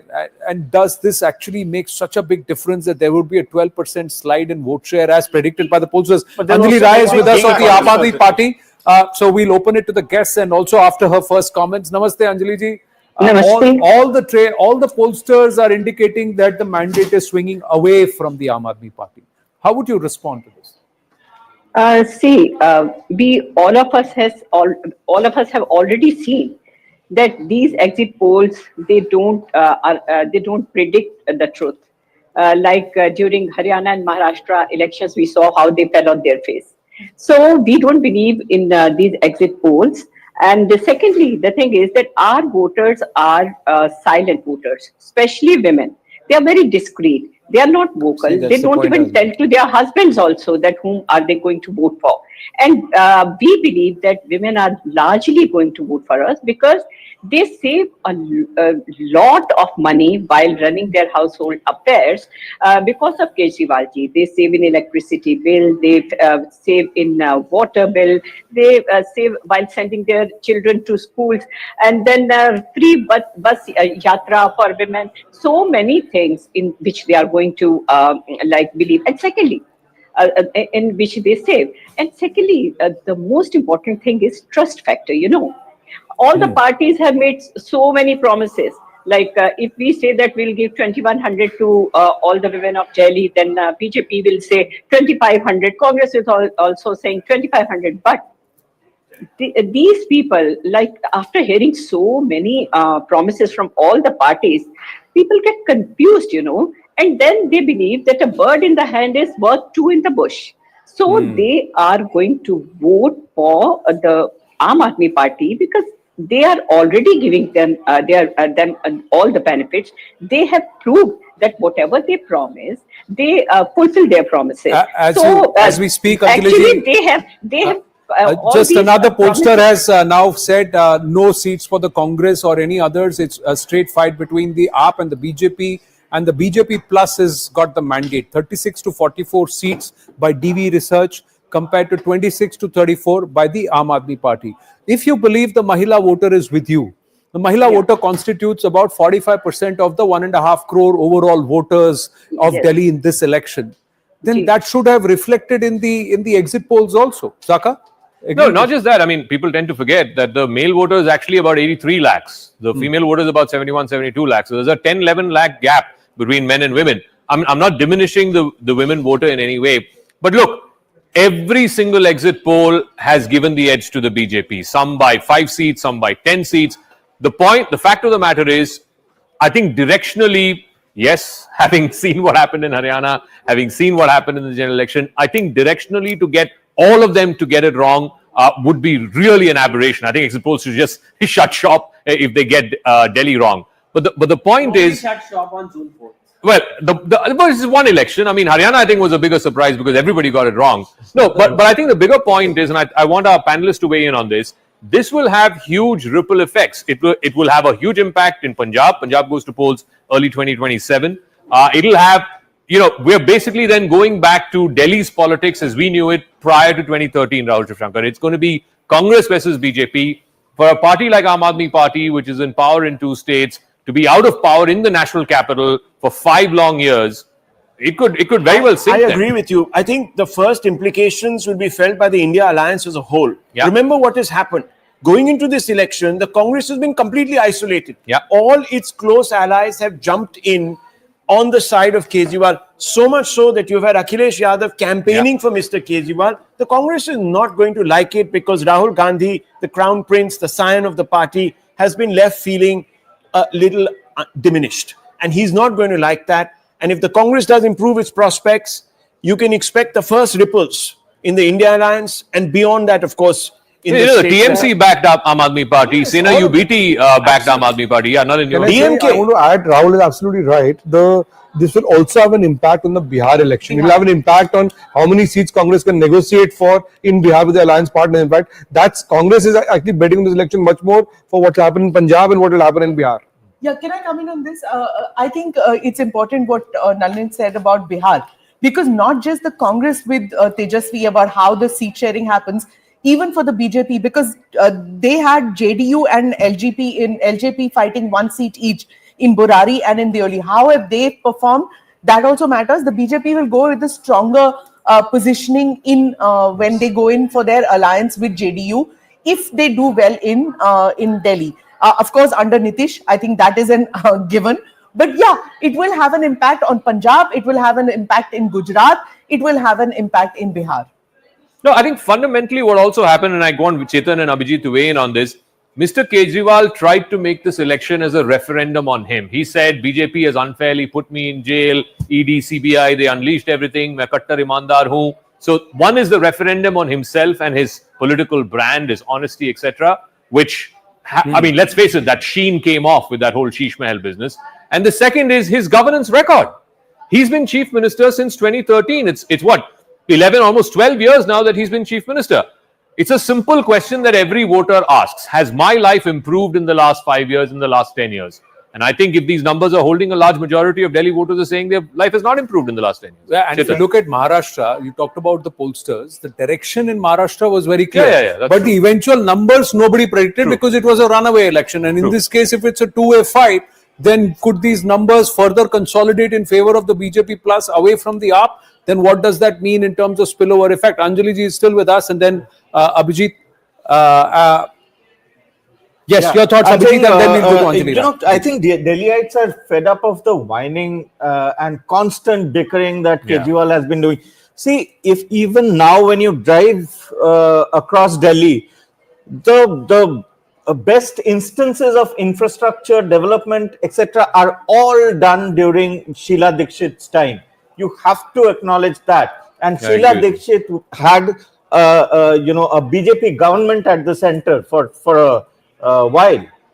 And she didn't have to she didn't constantly whine and say, they're not allowing us to do this, that, whatever. She found a way to... You can't also discount the fact that the BJP, through the Lieutenant Governor, has also played a bit of an obstructionist hand. You can't... I mean, the Sheila Dikshit equation with Mr. Vajpayee, who was a sort of, different kind of... it was a different kind of government.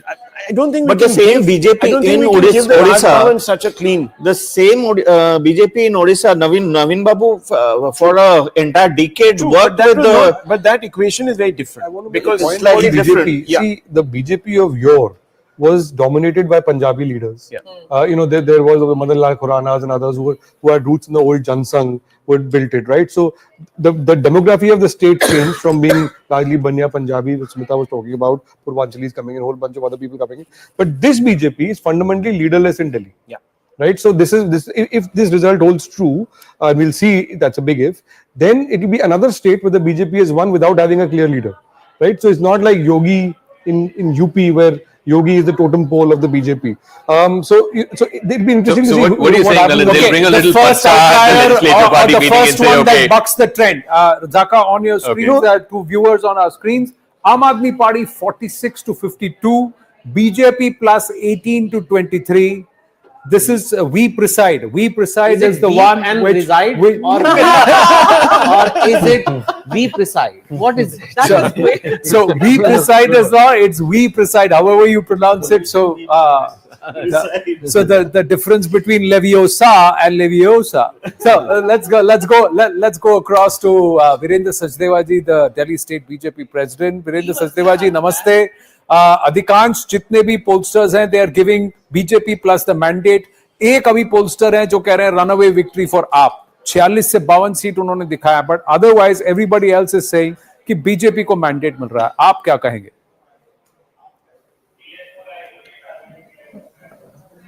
नहीं, मैं बहुत विनम्रता के साथ कह रहा हूं, जिनका भी एग्जिट पोल है सारे के सारे वो अपना एग्जिट पोल देने के लिए मतलब वो दें. हमें उनसे कोई मतलब बहुत ज्यादा खुश नहीं होना चाहिए, लेकिन मेरा ये मानना है कि दिल्ली की जनता पिछले 6 महीने से इस बात के लिए संकेत दे रही थी कि दिल्ली में व्यवस्था परिवर्तन चाहिए, दिल्ली में एक ऐसी सरकार चाहिए जो भ्रष्टाचार के खिलाफ लड़े. और मुझे लगता है कि ये दिल्ली की जनता का मूड आज हमें दिखाई दिया है. हमारे कार्यकर्ताओं ने बहुत शिद्दत के साथ पिछले 2 सालों में इस सरकार के खिलाफ लड़ाई लड़ी है, और 8 तारीख को जो परिणाम आएगा तो पूरा संकेत स्पष्ट होगा कि आपदा सरकार जाएगी, भाजपा सरकार आएगी. आपके हिसाब से वोटर टर्नआउट कितना है? ऑफिशियल फिगर्स नहीं आए, पर मैं जानता हूं बीजेपी एक रोस्टर और खुद का आकलन करती है, तो ओवरऑल वोटर टर्नआउट कितना होगा और कितनी सीटें? 5 बजे तक 58% था. मुझे लगता है 65% के आसपास जाके ये टर्नआउट रुकेगा, 65-67 के आसपास. और सीटों की भविष्यवाणी मैं नहीं करता, वो अरविंद केजरीवाल कागज पर लिख के करते हैं, उनको करने दीजिए. मुझे इतना पता है कि स्पष्ट बहुमत की भारतीय जनता पार्टी की सरकार माननीय प्रधानमंत्री के नेतृत्व में आ रही है. कॉन्फिडेंस है कि ग्राउंड पर आपको ये दिखा है? क्योंकि हरियाणा में भी कांग्रेस पार्टी बहुत कॉन्फिडेंस थी और ग्राउंड पर कुछ और हो गया, तो इसलिए मैं आपसे पूछ रहा हूं. वहां पर भी एक ही आउटलायर था जिसने कहा बीजेपी की सरकार आएगी, यहां पर भी अभी तक एक ही आउटलायर है जो कहता है आपका हैट्रिक होगा. मैं फिर कहता हूं जी, हमने एक एक बूथ को अपने हाथों से अपने पैरों से नापा है, और एक एक भ्रष्टाचार की लड़ाई हमारे कार्यकर्ताओं ने बहुत शिद्दत और जुनून के साथ लड़ी है. जनता गंदे पानी से त्रस्त है, जनता सीवेज के ओवरफ्लो से त्रस्त है, टूटी हुई सड़कों से जनता त्रस्त है. हर विभाग में, चाहे वो शीश महल हो, शराब का घोटाला हो, जल बोर्ड का घोटाला हो, शिक्षा का हो, स्वास्थ्य का हो, कोई विभाग ऐसा नहीं जिसमें घोटाला नहीं हो. अस्पताल नकली दवाइयां दे रहे हैं दिल्ली की सरकार के, लोग गंदा पानी पीने से मर रहे हैं, तो सब लोग प्रदूषण से नाराज हैं. तो वो नाराजगी आखिर कहीं तो परिवर्तित होगी, और वो नाराजगी आज वोटों में दिखाई दे रही थी. लेकिन सचदेव जी, आप क्या कहेंगे जो लोग कह रहे हैं कि देखिए वो भी रेवड़ी बांट रहे हैं, आप भी रेवड़ी बांट रहे हैं, तो इस वजह से शायद बीजेपी की जीत हुई है? नहीं तो 27 साल से आप सत्ता से बाहर थे दिल्ली में, और ये जो समस्याएं आप बता रहे हैं वो तो काफी दशकों से चल रहा है दिल्ली में. नहीं, दिल्ली में काफी दशकों से चल रहा है, लेकिन पिछले 10-11 सालों में स्थिति बहुत ज्यादा खराब, बद से बदतर हुई है साहब. और जहां तक योजनाओं की बात है, प्रधानमंत्री गरीब कल्याण अन्न योजना 80 करोड़ लोगों को देश में राशन मिल रहा है. उज्ज्वला योजना के हिसाब से हमने सिलेंडर देने का काम किया. प्रधानमंत्री आवास योजना के नाम से हमने 4 करोड़ लोगों को घर देने का काम किया. जब हम प्रधानमंत्री की योजना का जिक्र करते हैं तो साथ में डिलीवरी का पैकेज दिखाते हैं कि हमने करके दिखाया है. अरविंद केजरीवाल के पास क्या था? महिला सम्मान के नाम पर पंजाब में 3 साल पहले वादा किया 1000 रुपए देने का, आज तक 1 रुपया किसी को नहीं मिला. लोकसभा चुनावों में दिल्ली में घोषणा की सितंबर तक 1000 रुपए आएगा, किसी को नहीं दिया. और दिल्ली में जो फॉर्म इन्होंने छपवाए या उसका रजिस्ट्रेशन करवाया, वो कूड़ेदान में कबाड़ी के पास मिले. तो दिल्ली की जनता इस बात को तो मानती है कि जहां विश्वसनीयता का सवाल होगा तो वहां नरेंद्र मोदी खड़े उतरते हैं, वह अरविंद केजरीवाल नहीं उतरते. तो मुझे लगता है इस विश्वास के साथ दिल्ली की जनता ने माननीय प्रधानमंत्री को वोट दिया. नहीं, केजरीवाल जी हमेशा ये कहते थे कि उनके पास चेहरा कौन है. अब आज बताइए ना कि चेहरा कौन है. अभी तो सारे रुझान तो यही दिखा रहे हैं कि आपकी पार्टी जीत रही है और बड़ी जीत होगी दिल्ली में. आम आदमी पार्टी के पास कौन सा चेहरा था जी? कुछ केजरीवाल ही है चेहरा, और कौन है उनका चेहरा? नहीं, मैं यही पूछना चाहता था आपसे, केजरीवाल चेहरा कैसे हो सकते हैं? माननीय सुप्रीम कोर्ट ने जिस व्यक्ति पर जो जमानत पे छूटा हुआ अपराधी है, एक बंदिश लगा दी कि आप मुख्यमंत्री कार्यालय में जा नहीं सकते, किसी फाइल पे हस्ताक्षर कर नहीं सकते, तो वो कैसे जा सकते हैं? वो जो सुप्रीम कोर्ट ने निर्णय दिया है वो तो नहीं बदल जाएगा, वो तो लिखा गया किताब पर।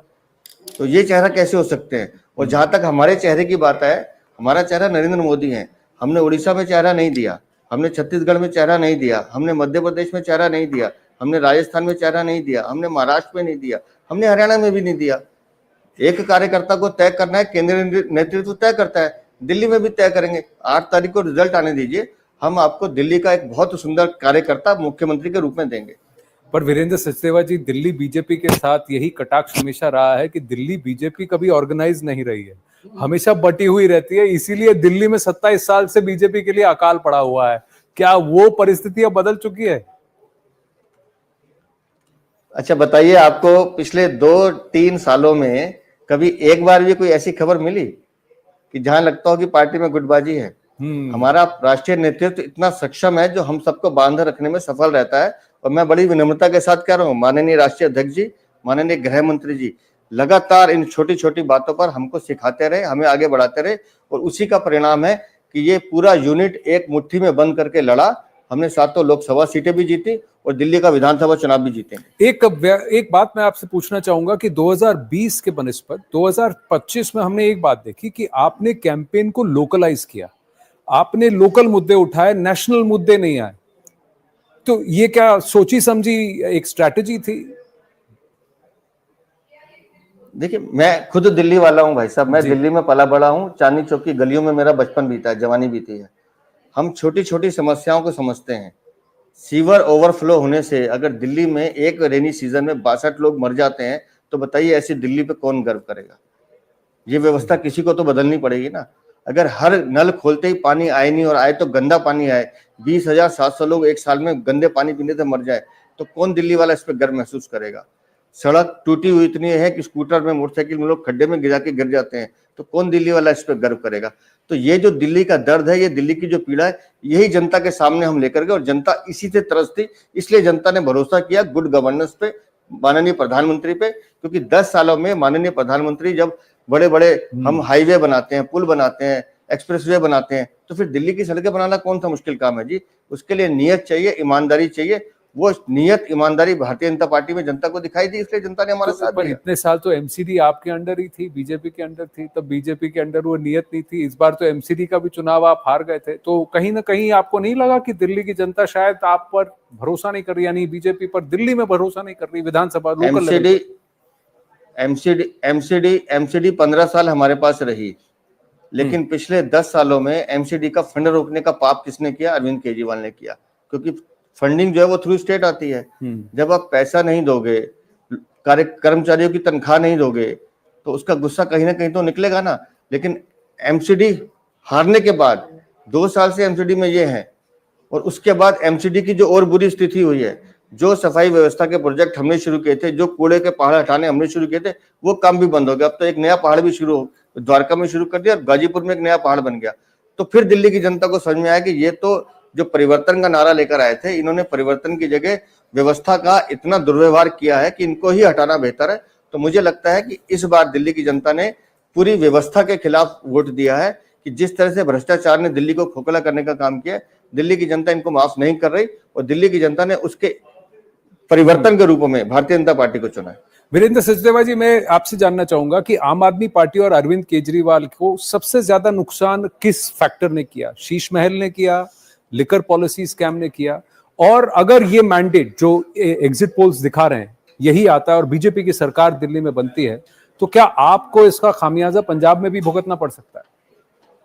आपका आकलन क्या कहता है? 3 चीजें जी, 3 चीजें बताता हूं जहां से इनका डाउनफॉल शुरू हुआ। कोविड में जब लोग मर रहे थे, अरविंद केजरीवाल और पूरी आम आदमी पार्टी घर में छुपकर बैठी थी। केंद्र सरकार ऑक्सीजन दे रही थी, इनके पास ऑक्सीजन रखने की जगह नहीं थी। उस समय लोगों को लगा कि हमने कैसी सरकार को चुना है। फिर कोविड में जब लोग अपनी जान बचाने के लिए भाग रहे थे, ये श्रीमान जी बैठ के घर में शराब नीति बना रहे थे कि कैसे करोड़ों रुपए की कमाई की जाए, कैसे गोवा और पंजाब का चुनाव लड़ा जाए। और तीसरा सोने पे सुहागा वो शीश महल, जो भ्रष्टाचार का म्यूजियम दिल्ली में बना है।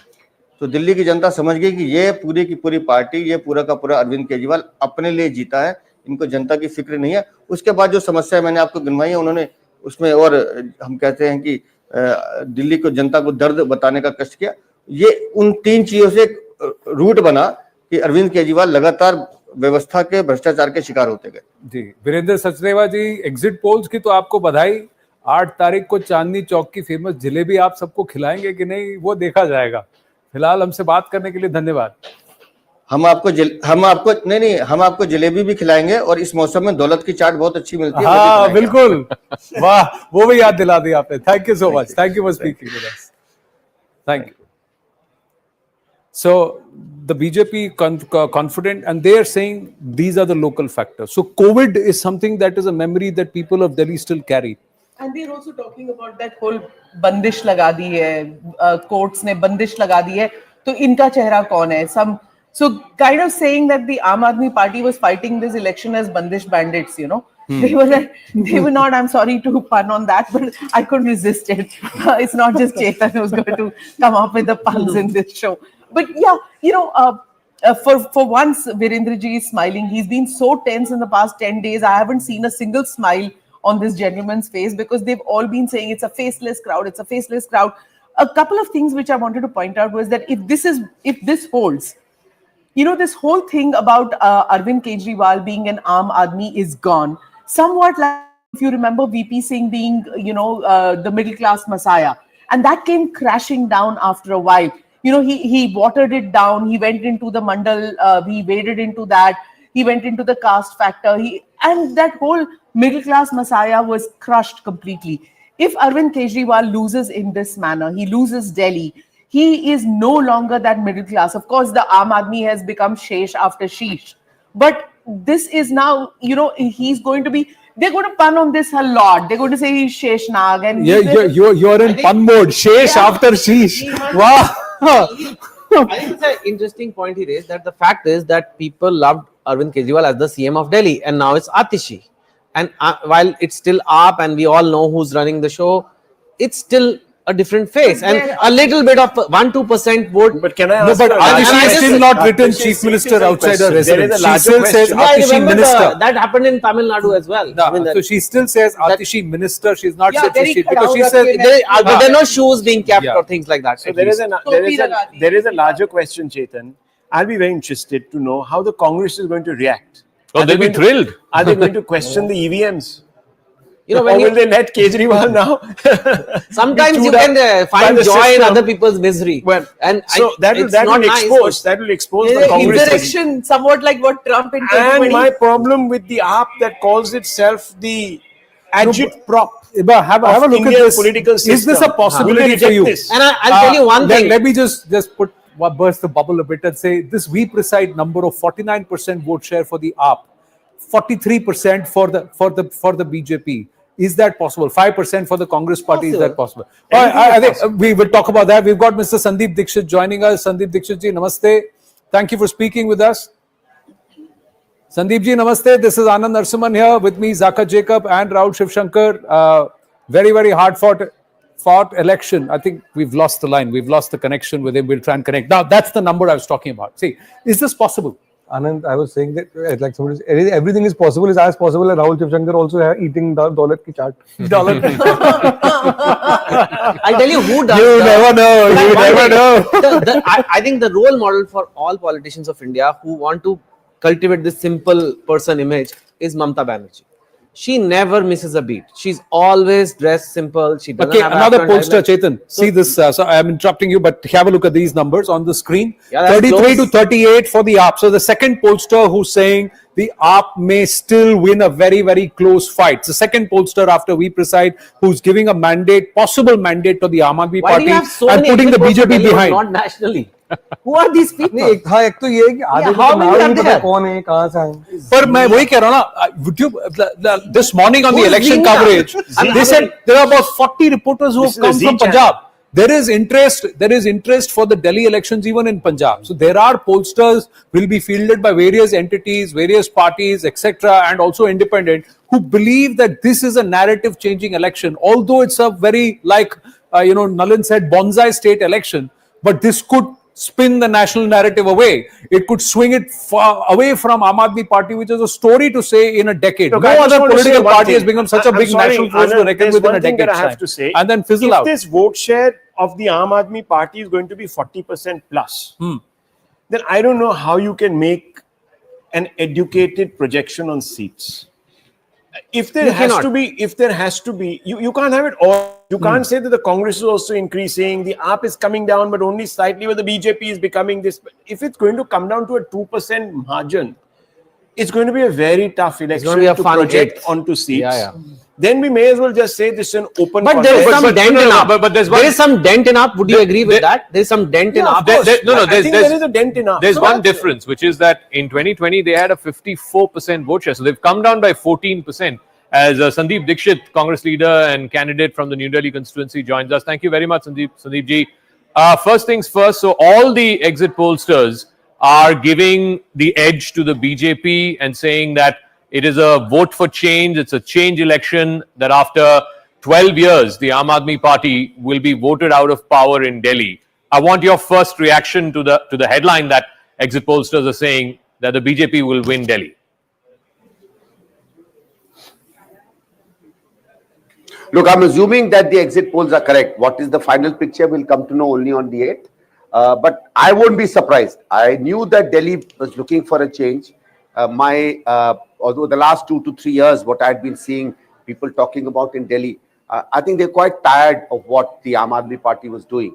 And I don't think the ex-chief minister, Mr. Kejriwal, who's there, frankly, the only leader in the party, I think his magic, whatever you might call it, had waned quite substantially.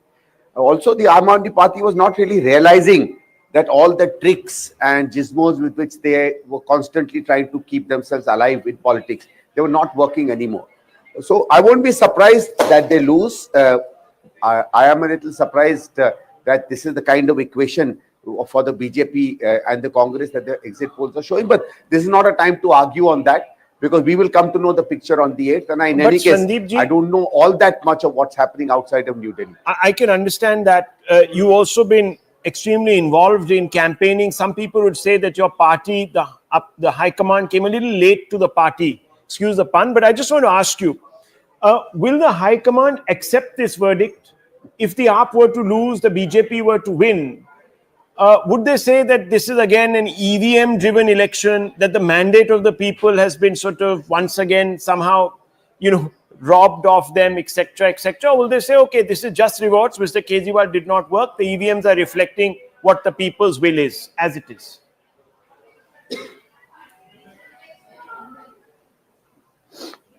Look, I think in this election, the fact that the Aam Aadmi Party is going to lose was quite evident to us. Okay, the issue was with the people who were getting out of AAP. Would they be coming to the Congress or would they be going to the BJP? Had we built our organization strong enough and made ourselves attractive and had candidates in all 70 seats that would get that anti-incumbency and some of our old voters back to us, or we've not been able to reach those milestones? I think it was really an issue of that. I would personally say the kind of results that the exit polls are showing, as I said, I would personally not be surprised. What is, to me, something that, I think I'm misreading myself is, are we really getting, is the Congress really getting that fewer seats? I thought we would do much better. And in the kind of scenario that you're talking about, I would say we probably should have been getting 8 to 10 seats. But then, as I said, if people have voted otherwise, they'll find out on the 8th. Can you, elaborate on that? Of course, these numbers have to hold. These numbers have to, fructify on the 8th. But if this is true, that Congress is stuck between 0 and 1 or 0 and 2, why do you think you are not able to capture the imagination of the people of Delhi in a change election? Clearly, people have voted for change, but they've preferred the BJP to be the agent of change and not the Congress party. Why? See, I thought that one thing that they were comparing Aam Aadmi Party's government to was really Congress's government 10 years ago. Okay, but you need a party with a strong foundation. It's like when rain falls, you have to have a vessel big enough to catch that rain and store it for yourself. Maybe that is something we've not been able to do because we were not there for the past 10 to 11 years. Maybe people didn't have the confidence that we are really the organizational alternative. Okay, I'm just assuming, I'm making guesses as to what it could be. So I think that's where, if what we did in the last 2-3 months, maybe if we had done it over the last 2 to 3 years, perhaps we would have been in a position to where BJP is. I said, again, assuming that the exit polls are correct. Do you believe a recalibration soon after the Lok Sabha elections to say that the Congress must fight on its own, especially where it wants to claw back into prominence, would have made a big difference, Sandeep ji? Because there are still many people who believe that the times of Sheila Dikshit is when Delhi saw its best times of prosperity. Not than recalibration. I think it got active just after May, June. I'm saying if we had got active after May, June, but also please remember, it's not that easy for an organization that has been weak for a while, that has not got a people's mandate, that doesn't have elected representatives the way other parties have, and unlike Aam Aadmi Party and others, didn't have an immediate, people's movement from which it emerges. So a kind of a nascent support, which is not just political. So not having all that in your hand, it's not that easy to suddenly start rising in about 5 to 6 months. I'm not sure what the percentage of vote numbers are, but at least I would be more interested in finding out what are the kind of vote percentages we are getting and in which areas. And I think as of now, the pollsters are saying I'll be able to make a better understanding of the exit pollsters are saying that you will have about a 5 to 6% vote share gain. So from about 4.5% in 2020, you may see up to 8 to 9%. That's what some of the pollsters are saying. Now, if you get into double digits of vote share, and if you're able to break in on the leaderboard, even with say 2 seats, and the Congress finds its way back into the Delhi Vidhan Sabha, will that energize the Congress cadre to say, go local, let's focus on rebuilding ourselves, not just in Delhi, but also perhaps a spillover into Punjab? Oh, yes. Oh, yes. Punjab, in any case, we did go local. Even in the Lok Sabha elections, we did not fight with anybody else, right? And I think at least in Delhi, it settled that we would go it alone. I personally feel that we probably get more than 12 to 13, 14%. Again, it's an estimate of mine. Indeed. I would say that this is, on the long run, good for the Congress. We fought somewhat. We've gained a lot of vote back. In many senses, if you see, the way we attacked the government, the way we critiqued it, the way we put up our campaign, I think that became quite the center of the anti-AAP feeling that we built up in Delhi. Advantage may have gone to anywhere, and pardon me if you think I'm being too arrogant about the Congress. It's okay, but I think we really built the actual discussions around which these elections went. At least that's what I think. All right, Sandeep Dixit, thank you very much for joining us. We'll see how this plays out on Saturday, the 8th of February. Thank you. Pradeep Gupta, CMD of Access My India, one of the leading pollsters in the country, is now joining us. Pradeep ji, you have not put out your numbers. At least I don't have it in front of me in the screen. What is your number for Delhi? So, Zaka, number crunching is on, and at this point of time, all I can say, we are not yet ready with our numbers. But is there a trend, Pradeep ji? This is Anand here.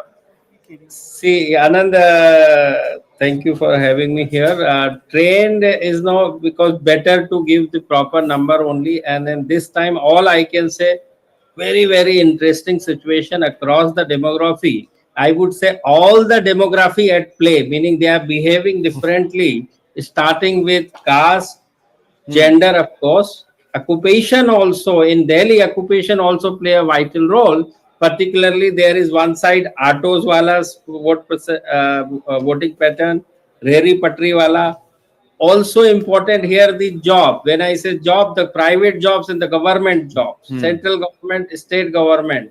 Then Samudaya, meaning Purvanchalis, South Indians, Bengalis, Uttarakhandi, and of course Delhi Vasis and Punjabis. So every demography at play. Important here.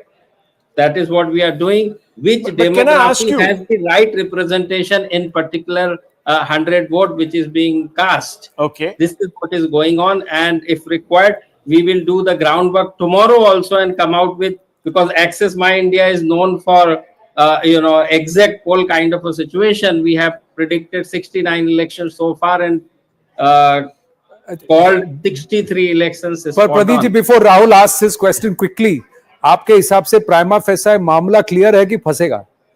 हाँ, जहां तक ये जो आपका बहुत अच्छा सवाल है, मुझे ऐसा लगता है पास्ट ट्रेंड देखते हुए भी लास्ट 15 ईयर में 90 स्टेट इलेक्शंस हुए, 30 स्टेट्स के 3 इलेक्शन मान लीजिए और 3 लोकसभा हुए हैं।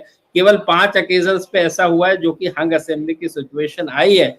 उसको देखते हुए और अभी के ट्रेंड देखते हुए मैं इतना जरूर कह सकता हूं कि जो भी नंबर्स आएंगे या आने वाले हैं वो डिसिसिव मैंडेट होंगे, उसमें हंग असेंबली जैसी कोई सिचुएशन नहीं।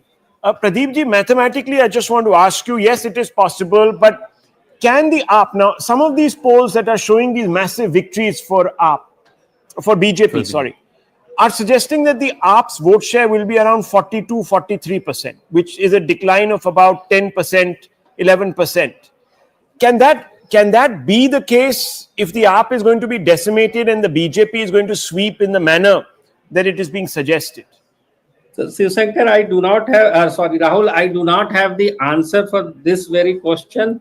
But all I can say, yes, definitely there is a fall in vote share of Aam Aadmi Party of 54% last time. This much all I can say. How much is the fall? That is the number crunching. No, his question मैं was ये कह रहा more हूं on कि the दोनों arithmetic. चीजें, ये दोनों चीजें सही रहेंगी कि उनका 42 पे भी आ जाए और उनकी सीटें भी इतनी कम हो जाएं और बीजेपी इतने बड़े मार्जिन से जीते, या तो उनका 40% से नीचे आना चाहिए to give this kind of seat projection. जहां तक सीट प्रोजेक्शंस का सवाल है, यदि दो पार्टी का वोट शेयर 5% के आसपास का यदि गैप होता है, 5% का गैप दो पार्टी के वोट शेयर में, जो टॉप 2 पार्टीज हैं, then it is will be easily decisive mandate. उसमें कहीं कोई शक या सवाल नहीं होगा। This much all I can say at this point. Pradeep ji, तो one final question before we get the political spokespersons in. ये क्या क्लियर फाइट थी between BJP and Congress? Was it BJP and Aam Aadmi Party, was it a 2 horse race, या कई constituencies में आपने triangular fight भी देखा कि कांग्रेस कैंडिडेट्स कुछ जगहों पे मतलब फाइट डाल रहे हैं और उसकी वजह से शायद आपकी वोट शेयर कम हो रही है? डेफिनेटली कुछ सीटों पे, particularly Muslim dominant seats, and उसमें एक सीट जोड़ दीजिए कांग्रेस की, वो भले ही मुस्लिम डोमिनेंट ना हो, बादली सीट जो है उसके ऊपर जो यादव लड़ रहे हैं कांग्रेस पार्टी के, वो अच्छी फाइट दे रहे हैं, इतना मैं कह सकता हूं। और कुछ सीटों के ऊपर कांग्रेस ने फाइट दी है, बट वो कुछ ही है, सब नहीं है। And that too minority dominant, जो कि 8 से 9 सीटें हैं, उसके ऊपर कांग्रेस ने फाइट दी है। सवाल उठता है कि वो कितना मुस्लिम का वोट स्प्लिट कर पाने में सफल हो पाए, और दलित का वोट। मुझे ऐसा एक और ट्रेंड समझ में अभी तक जो आया, उसमें ये दिख रहा है कि मुस्लिम का वोट तो कंसोलिडेटेड है, लेकिन दलित का vote between Congress and BJP, sorry, आम आदमी पार्टी की बात करें तो मुसलमानों से ज्यादा दलित का वोट यदि शिफ्ट हुआ है तो वो कांग्रेस की तरफ हुआ है, बीजेपी की भी तरफ हुआ है, लेकिन जो उसका परसेंटेज और वो है, that is something to be seen. So there is a shift away from the AAP. There are gains for the Congress. There is something happening with the BJP. भूमिका बहुत अच्छी बांधी है आपने Pradeep ji, to keep the suspense going about what the access numbers are. But one thing you're saying is that the mandate will be clear. Shazia Almi is with us. Anjali Rai with us. Anjali ji, just going to Shazia Almi. Thank you for your patience, ladies.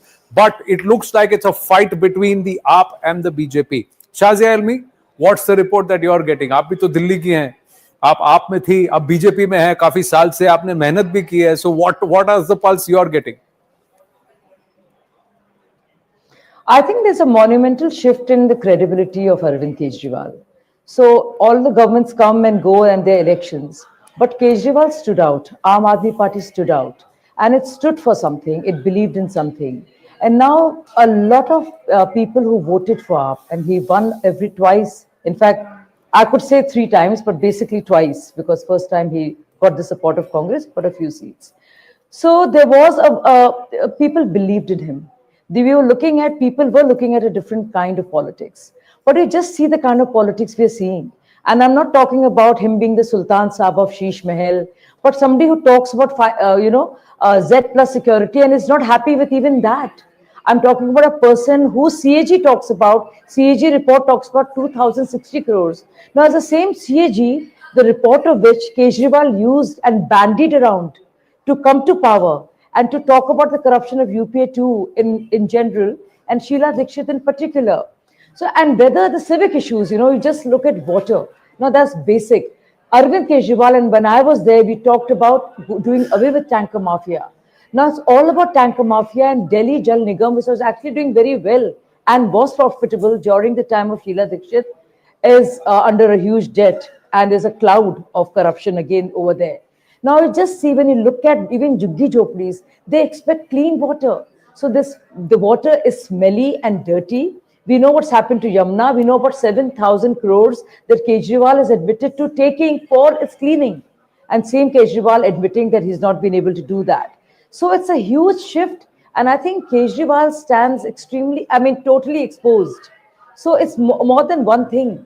And also, I think Congress, and I really want to say this, that I like Sandeep Dikshit ji's candor. But you to expect a party to commit political suicide in a state or two, I'm talking about Delhi and Punjab, only to defeat BJP is not fair. And when you talk about Muslims per se, Arvind Kejriwal always said that and believed that, and there's an audio leak to that effect. That says, मुसलमानों को कुछ नहीं चाहिए, बस BJP को गाली दो और बस वही काफी है. मोदी को गाली दो, बीजेपी को गाली दो, RSS को गाली दो. And knowing very well, and it's sad for Muslims, and I feel bad for them, that despite having kicked the imams and having brought in the pujaris and granthis in his new scheme of things, that they have no choice, but because they want to defeat BJP, they're going with Kejriwal, or from whatever I'm hearing from Pradeep ji say, because Pradeep ji is always balanced and makes a good point. So that would be really, really sad. But as far as Dalit vote is concerned, I think there's a huge shift there, and I can tell you that there is a lot of disappointment with AAP. So whether it's the middle class and a huge chunk of that, and we're talking about record polling. The kind of figures we're getting it is the polling the percentage exceeds all other twice before the Vidhan Sabha elections. So if you look at the middle classes, they have come out and voted. There's disappointment in JJ clusters and huge shift in the Dalit vote. Right. Towards BJP. Well, I must say that So Pradeep Gupta I has think still that's not gonna said make that, a that the very BJP is great getting a win for clear a victory. mandate. He's still not let that out. He's not said that the BJP is making massive gains. He's just said that some people are suffering losses, some people are suffering gains. But overall, if there will be a clear mandate. Harsh Malhotra, BJP MP East Delhi, is with us.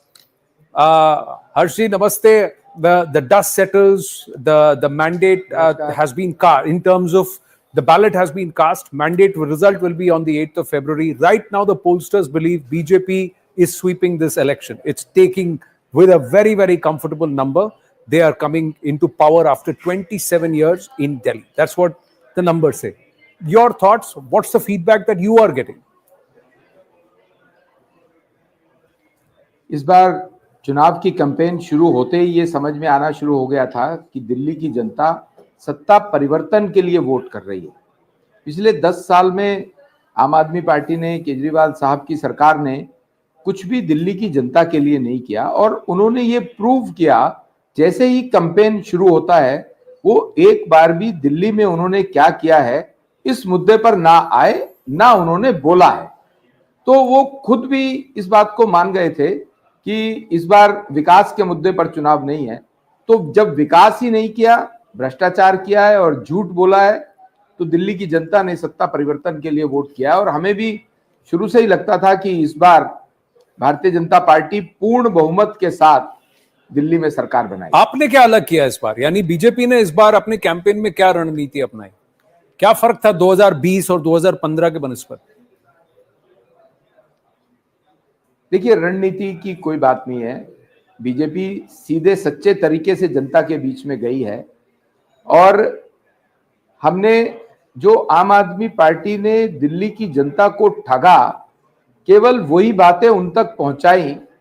और credibility of the BJP आज पूरे देश को पता है, दिल्ली को भी पता है कि इवन दिल्ली के अंदर भी मोदी जी की सरकार ने 65,000 करोड़ से ज्यादा के काम किए हैं, जिससे पॉल्यूशन भी कम हुआ है, ट्रैफिक भी कम हुआ है, और इसके साथ साथ इंफ्रास्ट्रक्चर डेवलपमेंट भी हुआ है.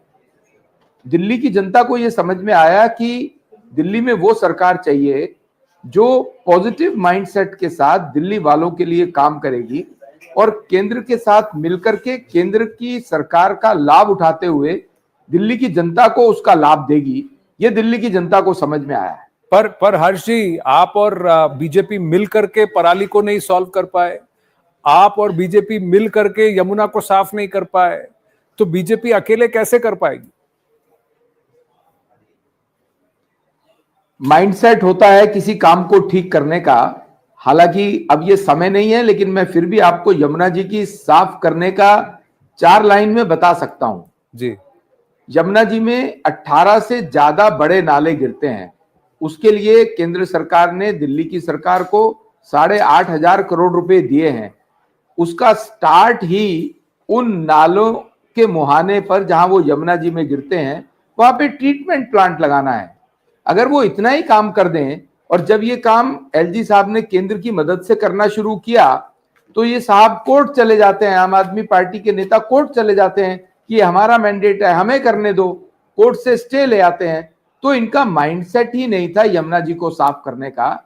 और यमुना जी की सफाई तो एक मुद्दा है, ऐसे इन्होंने कितने ही मुद्दे जो दिल्ली की जनता के लिए होने चाहिए थे। 78,000 करोड़ रुपए का एक साल का बजट है, इनके पास बजट की भी कोई कमी नहीं थी, पर इनका मन नहीं था। ये तो सिर्फ भ्रष्टाचार में लिप्त थे। इस कारण से ये दिल्ली की जनता को कुछ भी सहूलियत नहीं दे पाए। और हम केंद्र सरकार की मदद से भी, और जो हमारी क्रेडिबिलिटी, गुड गवर्नेंस जो बाकी राज्यों में भी है, वो आज दिल्ली की जनता भी समझ रही है कि ऐसी सरकार चाहिए जो सरकार केंद्र के साथ कदम से कदम मिला करके काम कर सके और दिल्ली के विकास के लिए सोच सके। दो आरोप हैं हर्ष जी। एक कि दिल्ली बीजेपी में जितनी गुटबाजी है वो पूरे देश भर में बीजेपी में नहीं है। दूसरा आरोप ये कि आम आदमी पार्टी के काम में सबसे ज्यादा बाधा एलजी ऑफिस के वाया बीजेपी ने ही डाली। दोनों ही आरोप निराधार हैं, ना कोई गुटबाजी है। और एलजी साहब क्यों रोकेंगे काम को? एलजी साहब ने तो दिल्ली में विकास के लिए केंद्र की ग्रामोदय योजना से 1,000 करोड़ रुपया दिल्ली के लोगों के लिए लगाया है। और जब केंद्र की मदद से कूड़े का पहाड़ हटाने की कोशिश की, तीनों जगह पर उसके टेंडरिंग की, तो भी ये साहब कोर्ट चले गए। यमुना जी की सफाई करने की कोशिश की, तो भी आम आदमी पार्टी वाले कोर्ट चले गए। आयुष्मान भारत योजना लागू करने के लिए हम लोग अगर कोर्ट गए, तो वहां पर इन्होंने मना किया कि नहीं होना चाहिए। तो ये तो बिल्कुल स्पष्ट है। और आज दिल्ली की जनता जान रही है, जिसके कारण से दिल्ली की जनता ने सत्ता परिवर्तन के लिए वोट दिया है और भाजपा की सरकार हो इस बात के लिए वोट दिया है। मुख्यमंत्री की दावेदारी किसकी है? भारतीय जनता पार्टी का कार्यकर्ता मुख्यमंत्री बनेगा। हर्ष मल्होत्रा जी, बहुत बहुत धन्यवाद हमसे बात करने के लिए। Thank you very much. We are going to take a very very short break here in the battle for Delhi poll of polls coverage. Stay with us.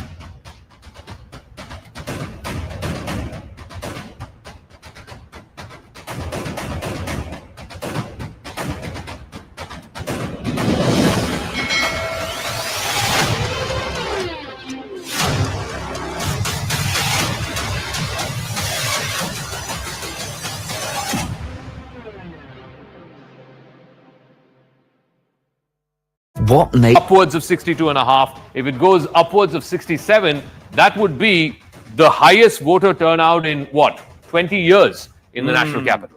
65, 67 to 70%. Will Delhi beat that magic, that number of 2015? We'll have to wait and watch. But in our studios, we have three voters, three guests, or three people who have their vote in Delhi. देखिए, मेरा और जाका का तो नोएडा में है, नोएडा, हमारा Noida, so we have got no ink. But Smita Prakash, Rahul Shivshankar, Nalin Mehta, उंगली किया कि नहीं? Did you get inked? Yeah. हाँ, किया सबने. हाँ. What was the experience? Well, look, first and foremost, anecdotally speaking, I had never seen so many people at my polling booth. There were quite a few, and this was at 9 in the morning. So I was quite surprised. But look, why are we so vested right now in the turnout? It's because don't go by the overall top numbers from 2020, viewers. Look at the nitty-gritty, in specific, the margins. And let me give you some statistics. I always come armed with my statistics, hard facts, call them what you want to hear. They are. In 2020, that's a smart plug of 21 seats. 20. Always the right stand with the hard facts, okay? So 2020, 21 seats, 30%. That's 30% of all seats saw margins of victory less than 10%. This shows that actually the 2020 election was a very competitive one. And if there is anti-incumbency, you saw it in the ticket distribution. AAP was up off the block first. A month and a half back, they distributed their tickets. 30% of everybody was dropped. Sitting MLA, so much so that in the last week, 7 of them have decided to dump the AAP and go somewhere else and raise the banner of revolt. 31 seats in 2020 saw margins of less than 15%. So 31 seats out of 70, which is almost half, saw margins of less than 15%. Now that is a big, small margin election. Okay. This time the BJP, don't forget, is armed by the big R. Revdi. And of course Rahul Gandhi. No. The BJP is armed with the big Revdi. And they have said, okay, let's go toe to toe. So if the Revdis cancel each other out, what is this election about? It's about Kejriwal's image. And Kejriwal called himself a politician who is going to change the face of Indian politics. And in 2015, the middle class responded with a turnout that you just saw. Correct. Right. So if the turnout is now burgeoning, and anecdotally it's coming from, and I would love to see a breakdown of the middle class boroughs. If it's coming from there, presumably a lot of these numbers which come very quickly to the EC come from well-organized polling booths, which tend to be in middle class, well-organized sort of, boroughs. The ones from the mufassils, the smaller district, the poorer districts, the JJ clusters will take a little bit of time. And there the lines even tend to be longer. So I think this will be a very interesting election to watch. Super Saturday guaranteed. I'm telling you, in about 1 hour, 1.5 hours, even the exit polls will start talking. Already the so-called Satta market, I'm not sort of Satori or anything, but the Satta market seems to be suggesting that this is going to be a razor-sharp contest. So this is where the numbers stack up. And remember, this is not a three-way contest. This is a two-way election. And it has been now over the last 10 years in Delhi. So two-way election is BJP versus AAP BJP or Delhi versus the incumbent? No, BJP versus AAP on the ground. Obviously, it will be an election where anti-incumbency, if only the roads in Delhi were as nice as the graphics, maybe Mr. Kejriwal will not be feeling the heat that he is today. And remember, the top brass of the AAP has changed its constituency. So there is a definite problem. They're sensing it. Now, whether they have been able to sort of transcend all of that, there was a claim they made against the BJP. But, Delhi distinguishes itself in one way. The middle class is not monolithic. Most times we say, oh, the BJP, gets the middle class vote. For 10 years, they haven't in Delhi. Maybe this time. I don't know. But the biggest Revdi came during the budget, did it?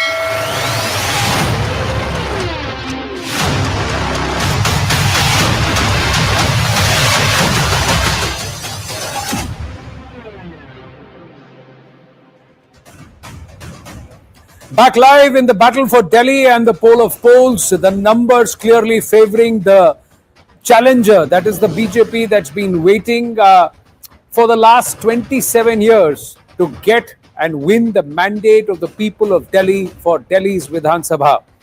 The Aam Aadmi Party has been shown the door out, and they will now have to sit in the opposition if these numbers and the projections by the exit pollsters hold. Yes, there are two outliers. There are two pollsters who have bucked the trend and who have actually said that that Arvind Kejriwal will return, the Aam Aadmi Party will return for a hat-trick, but they are only two.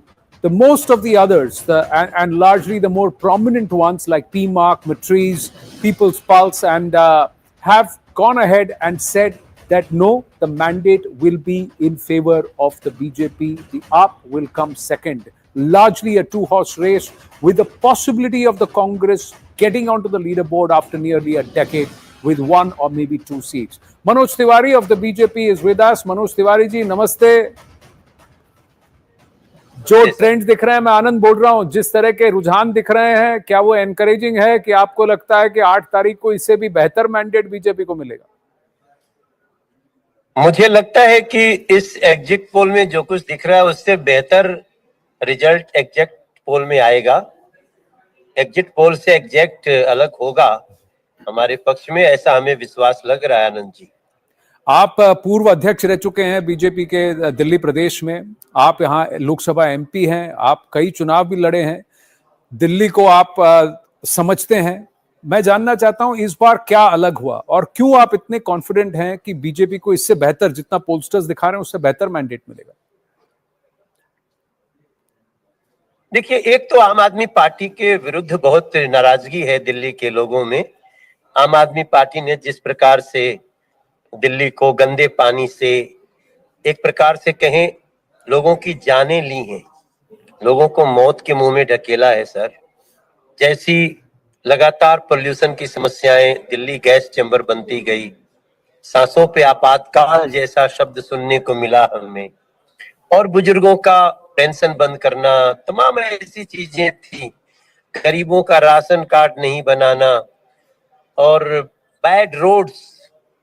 तो अब हमको लग रहा है ना कि road में गड्ढे गड्ढे, तो रोड में गड्ढे वाले जा रहे हैं और हाईवे वाले आ रहे हैं, ऐसा दिल्ली की जनता से हमने सुना है।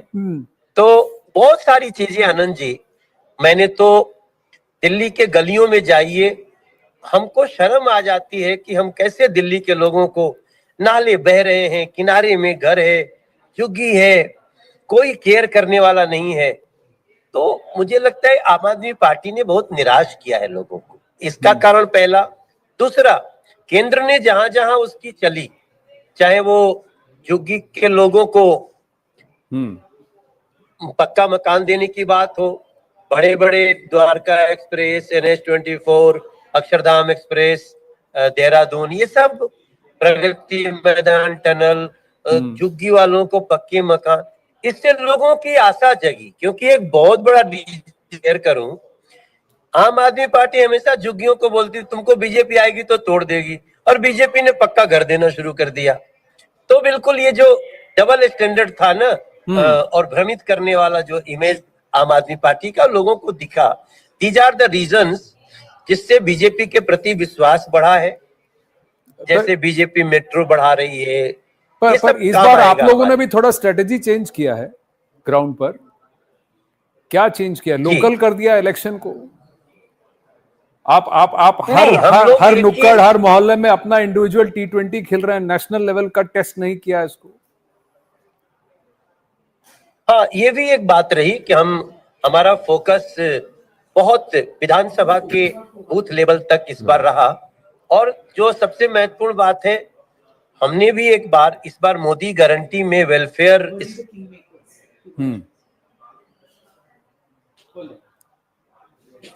I think Manoj Tiwari ji is on the move, so he was talking in between, and the connection froze. Free Wi-Fi. Well, he's back. 2013 में फ्री वाईफाई का प्रॉमिस किया था, वो नहीं हुआ है अभी तक। तो वही बोल रहे थे कि अगर सब जगह फ्री वाईफाई होता दिल्ली में तो फिर आपका नेटवर्क भी नहीं जाता। जी, आप कुछ कह रहे थे। आप सुन पा रहे हैं? जी, सुन पा रहा हूं। अब सुन पा रहे हैं जी, बोलिए। क्या मुझे सुन पा रहे हैं? जी हाँ, थैंक यू। देखिए, अब तो जो एग्जिट पोल दिख रहा है, हम लोग आशा करते हैं कि हमारा इससे बेहतर होगा।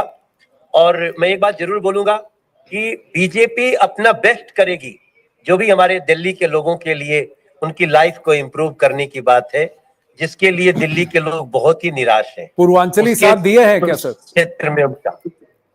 मनोज जी, मैं अगर आपसे एक सवाल पूछूं, पूर्वांचली साथ दिए हैं कि नहीं? सर गो अहेड सर, एक बार फिर पूछिएगा। पूर्वांचली साथ दिए हैं कि नहीं बीजेपी का इस बार? बिल्कुल साथ दिए हैं सर। पूर्वांचल बहुल सारी सीटों को हम जीत रहे हैं, ऐसा हम लोगों की रिपोर्ट में आया है। और अब तो हमें ज्यादा बोलने की आवश्यकता नहीं, क्योंकि अब तो जो भी होना है ईवीएम में कैद हो चुका है।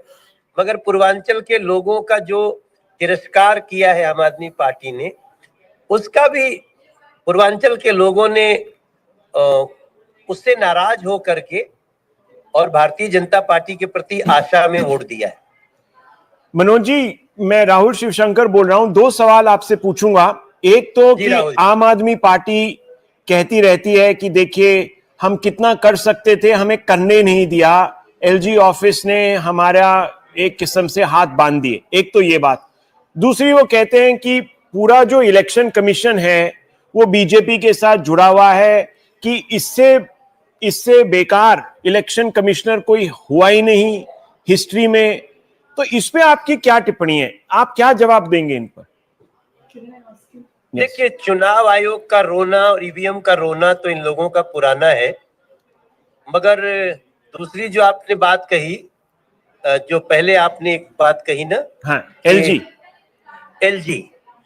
ये तो इनकी ये स्टेटमेंट इनके ही विरुद्ध गई है। हमें कई लोग ऐसे कैसे पाए गए कि जब एलजी को ये सब काम करना है तो हम फिर केंद्र को ही दे देते हैं, तुम्हारी जरूरत क्या है, ऐसा मुझे लगता है। हालांकि एलजी महोदय ने कभी भी किसी का काम नहीं रोका। एलजी महोदय तो वो काम रोकते हैं जो भ्रष्टाचार करने वाला है, करप्शन को बढ़ावा देने वाला है, और अगर रोक ही पाते तो शराब घोटाला जैसा घोटाला नहीं होता। मगर आम जनता ने इसको ऐसे लिया कि जब तुम रोज यही रोना रोते हो कि हमें केंद्र काम नहीं करने दे रहा है, तो फिर केंद्र में तो मोदी जी हैं ही, उन्हीं को दिल्ली भी दे देते हैं जी। और ये बहुत स्मिता प्रकाश जी आपसे एक सवाल करना चाहती हैं। मनोज जी, अरे स्मिता जी भी है इसमें। हाँ जी, मनोज जी, 25 ऐसी सीटें हैं जहां पर पूर्वांचलियों का दबदबा है, और कहते हैं कि ये 25 सीटें हैं जहां पर Purvanchalis can determine which way the vote has gone. उसमें 47% माइग्रेंट्स जो हैं वो उत्तर प्रदेश से हैं, 31% जो हैं वो बिहार से हैं। तो आपके हिसाब से पूर्वांचली जो है, क्या वो किंग मेकर है इस बार?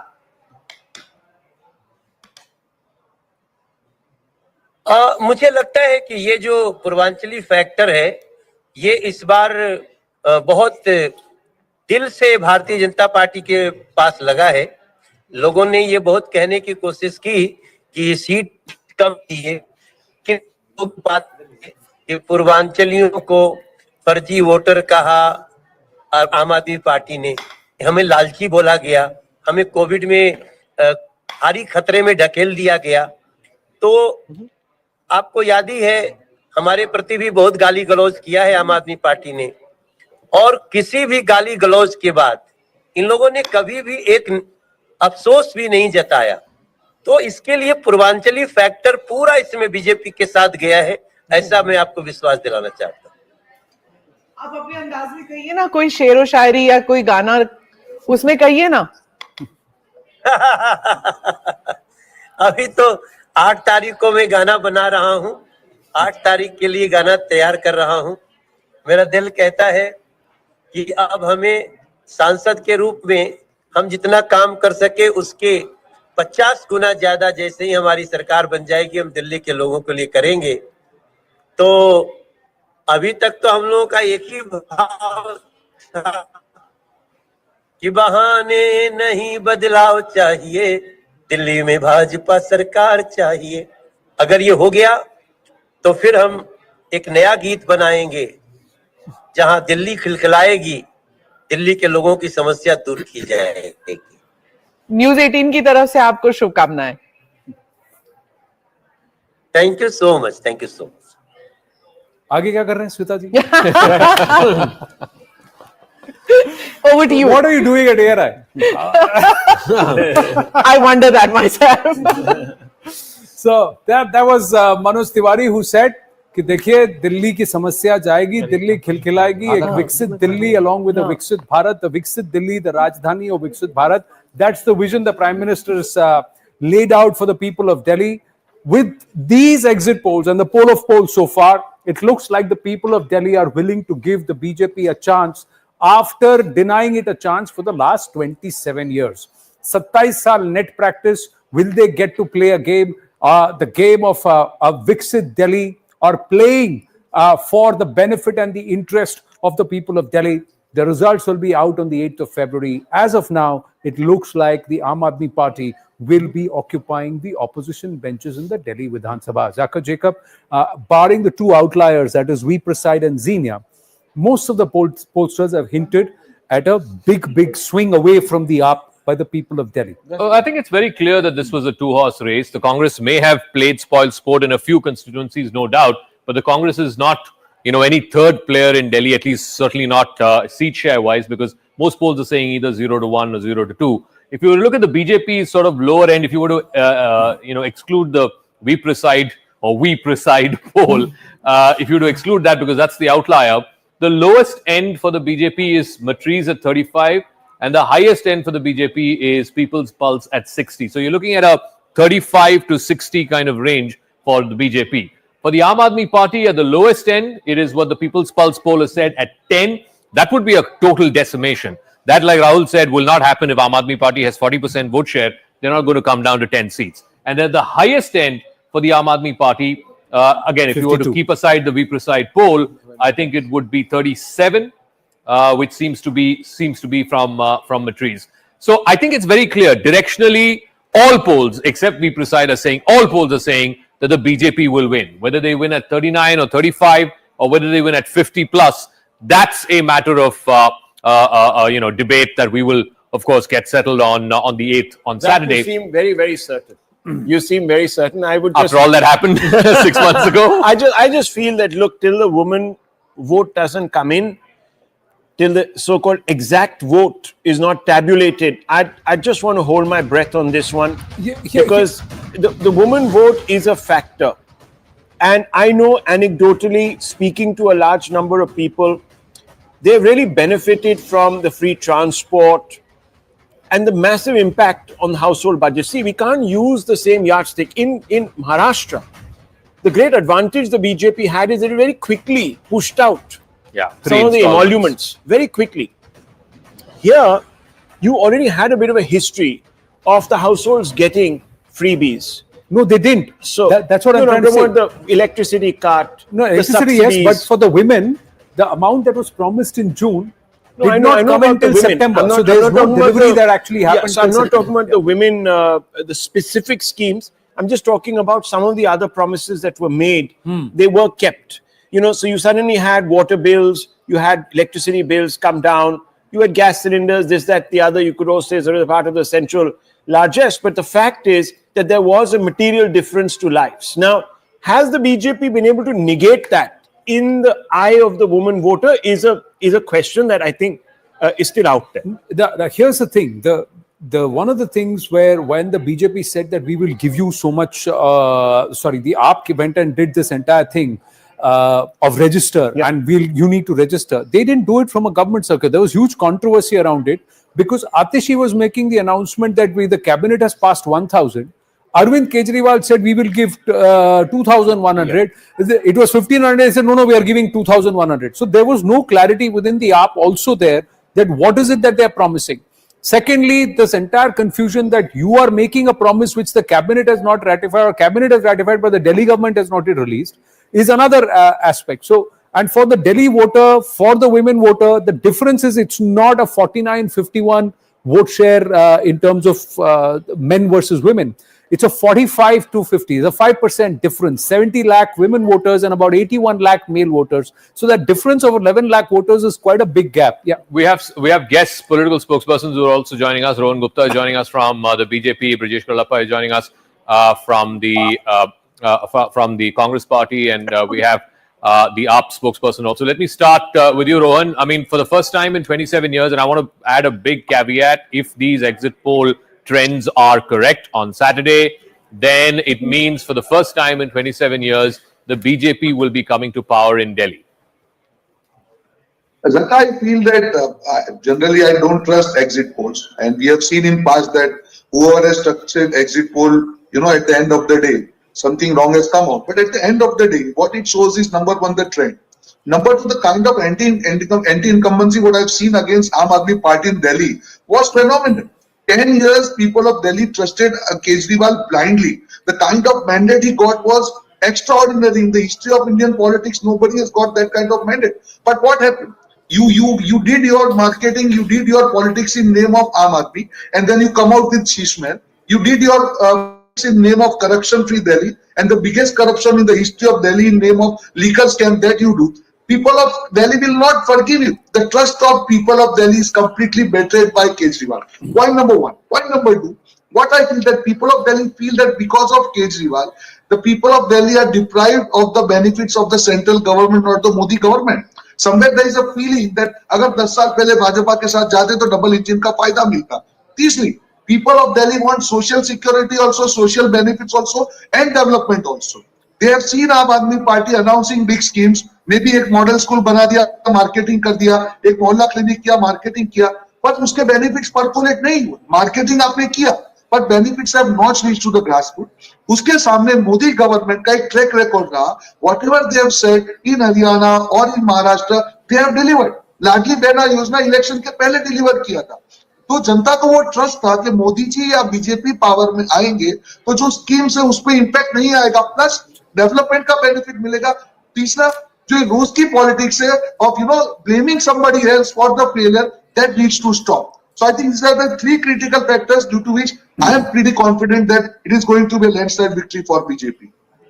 Well, will it be a landslide victory for the BJP or not? Or will the Delhi say, bus Kejriwal ya sirf Kejriwal? That's the big question. Ab bus Kejriwal, hame bus Kejriwal. There are two different ways, and let's try and understand that. So we try to create something with the Delhi ki buses. Everybody's promised the e-buses. With me is Netaji, who's also come to show us the poll of polls. Aye, please, let's take a look at some of the numbers that the pollsters have set here on the streets of Delhi. Who's going to rule the capital? These are the numbers: PMark, Matriz, People's Pulse, People's Insight, and also Chanakya Strategies and Poll Diary. All of them have actually given the mandate in favor of the BJP. DV Research also says the mandate is with the BJP. We Reside is one of the only outliers who said it's a runaway win for the Aam Aadmi Party, whereas all the others have said the AAP will suffer this time. A minimum of 10, a maximum of 37. That's where the entire median is, as Zaka was pointing out. So overall, these are the numbers. This is the exit poll of polls, Netaji. So what does it stand out? The poll of polls says BJP plus is 41, Aam Aadmi Party is 29, Congress 0, others 0. So again, a two-way fight, but has the Congress dented the AAP? Are there voters who moved away from the Congress coming back to the Congress now, slowly but gradually? And will that enthuse the Congress leadership and the Congress cadre to perhaps fight it harder in Delhi on the streets locally? That's the big thing. So, Abhinandita, I mean, let's face it. I mean, 9 polls. There are 9 polls that have come out. 8 of them are saying BJP has the edge. Some of them decisively so. Some of them saying it'll be 38, 39. What went wrong for the Aam Aadmi Party? If these exit poll trends hold, and I know you will start off by saying, we've seen Haryana, we've seen other places where exit polls have gone wrong. But Abhinandita, fact is that what Rohan said, one, this whole anti-corruption crusader image of Arvind Kejriwal had been sort of, that sheen had gone off over the last year or so. And secondly, I think there is a governance deficit in Delhi. I mean, people look at the quality of life in Delhi, whether it's roads, whether it's garbage, whether it's air pollution, and say, what have we got in the last 10 years?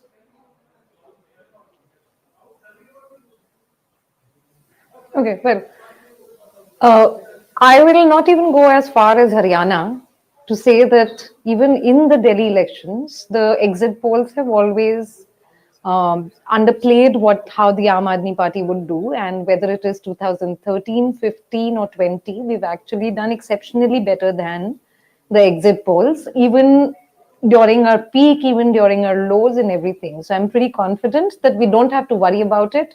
I think your exit polls, with due respect, will be proven wrong. There are 2-3 other things that I would like to share instead, and I have been on the ground, for the last month and a half and today as well. And I can tell you that I think anecdotal evidence is very, very enlightening in this case. Because there are people, if you go and ask them, and one will just ask, "ठीक है, आप ऐसे बताइए कि किसको vote दिया है," and women especially, and they will say, "अच्छा, ठीक है," they'll name the candidate, who is probably a Bahubali type in that constituency, and say, "Usko vote diya hai," and then slowly they will reveal if they win, if you win their trust, that they actually voted for Jhadu. And believe me, there is, because of the gundagardi that Delhi has not witnessed before, and we saw it in this election, there are going to be a lot of people who will who may not have said that they have voted for Jadu, but they have. And the simple reason is that ultimately, everybody, for anyone, it is the pocket that counts.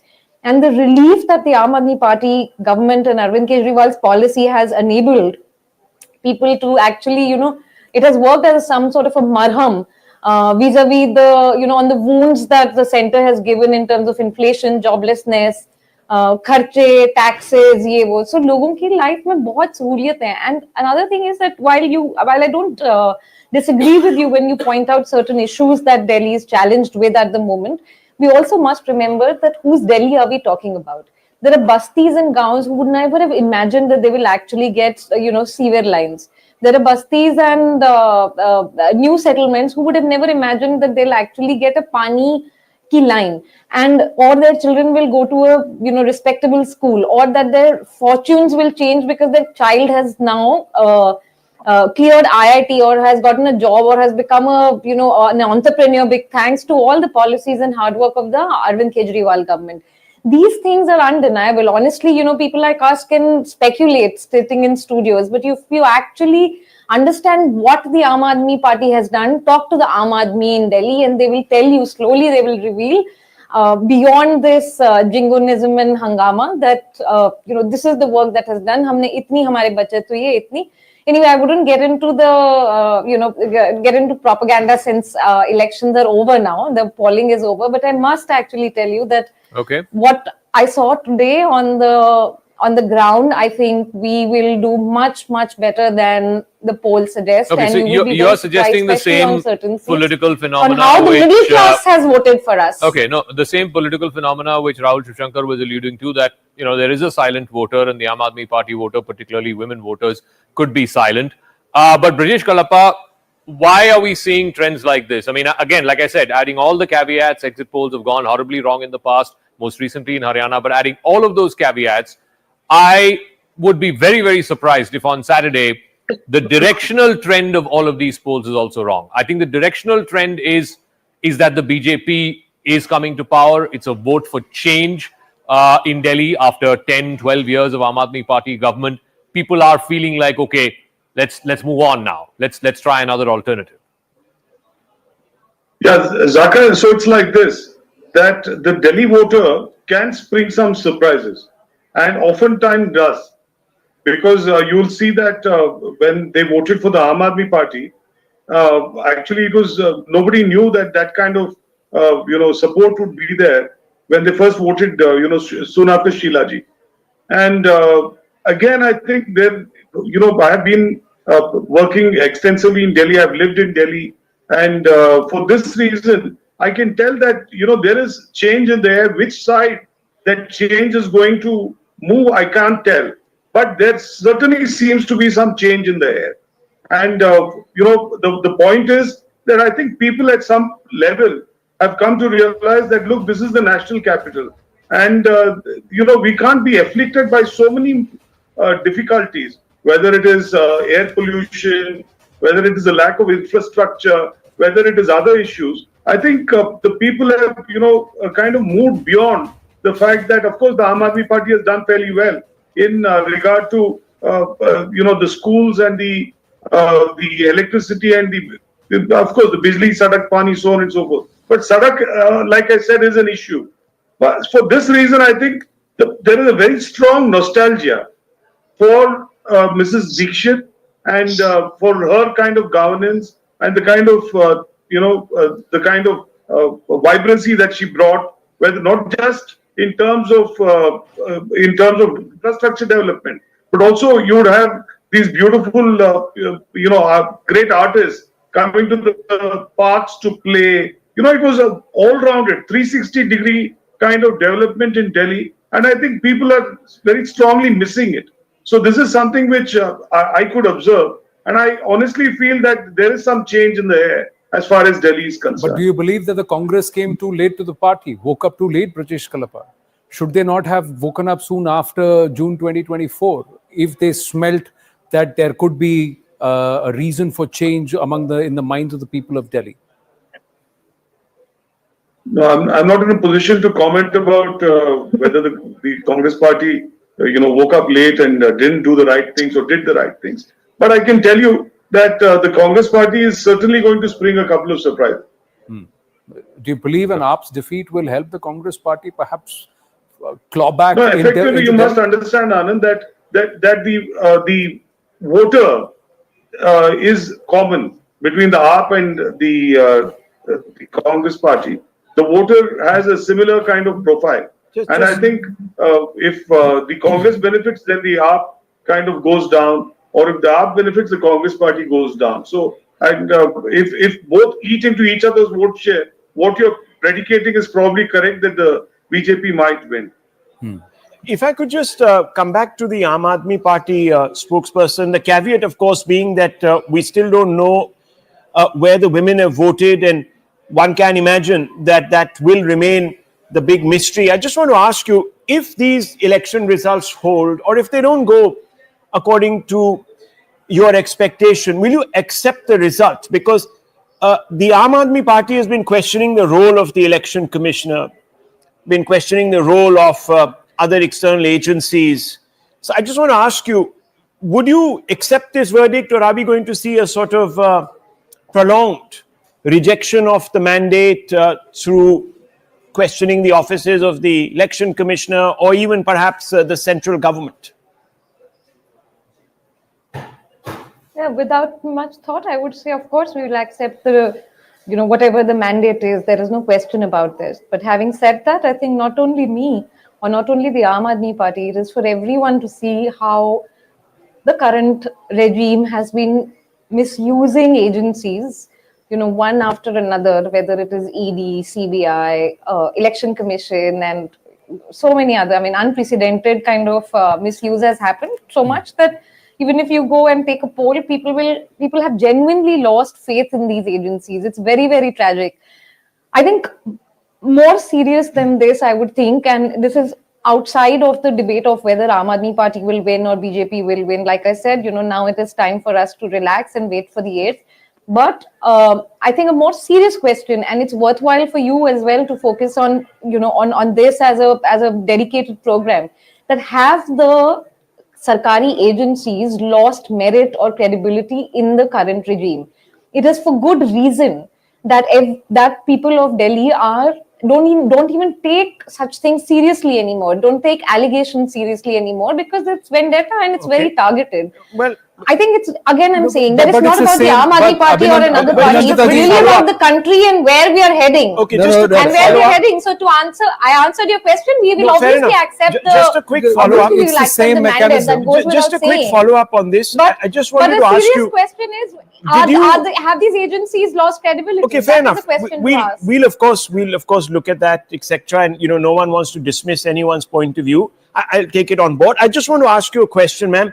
Do you believe that there was definitive anti-incumbency against the AAP government, leading to perhaps changing about 25 to 30% of the sitting MLAs, leading to some of even your sitting MLAs quitting the party, the de facto number 2 of the party, Mr. Sisodia, changing his constituency? Why did all that happen? Well, I don't have to be dishonest about this. Obviously, there is anti-incumbency. We've been, in Delhi. We've had the government in Delhi for 11 years. It's not a short time, and people have, experiences in these 11 years. And it is within the parties, it's a right to actually redefine a strategy or define a strategy, given how, whatever circumstances we may find either on the ground or internally. I don't see a problem with that. I think that what is actually incredible is, and that Aam Aadmi Party is known for creating history. Who would have thought 28 to 67 to 62? That itself has been unprecedented. Understand the chronology now. So because it was going from 28 to 67 to 62, the entire central government had to just attack one man in the country, Arvind Kejriwal, put him behind jail, put him behind bars, put his entire team behind bars. to create this anti-incumbency. So I don't know what the voters think, but we will go into a loop there because the excise anti-incumbency, policy and why was would we deny introduced by that? Mr. Kejriwal and it was taken back by Mr. Kejriwal, and it is the liquor policy that started it all. But the Aam Aadmi Party is a fascinating story in itself, that it starts from 0 in 2012 and comes up to 67 and then 62 and moves from Delhi into Punjab and into other states across the board. Now, if it fizzles out in Delhi, will that have a knock-on effect on its presence in other states? That's a big question. And what happens to the Congress party if the AAP is in opposition and the Congress gets double digits in terms of vote share? We'll talk about all that, but after a very short break. Please stay with us.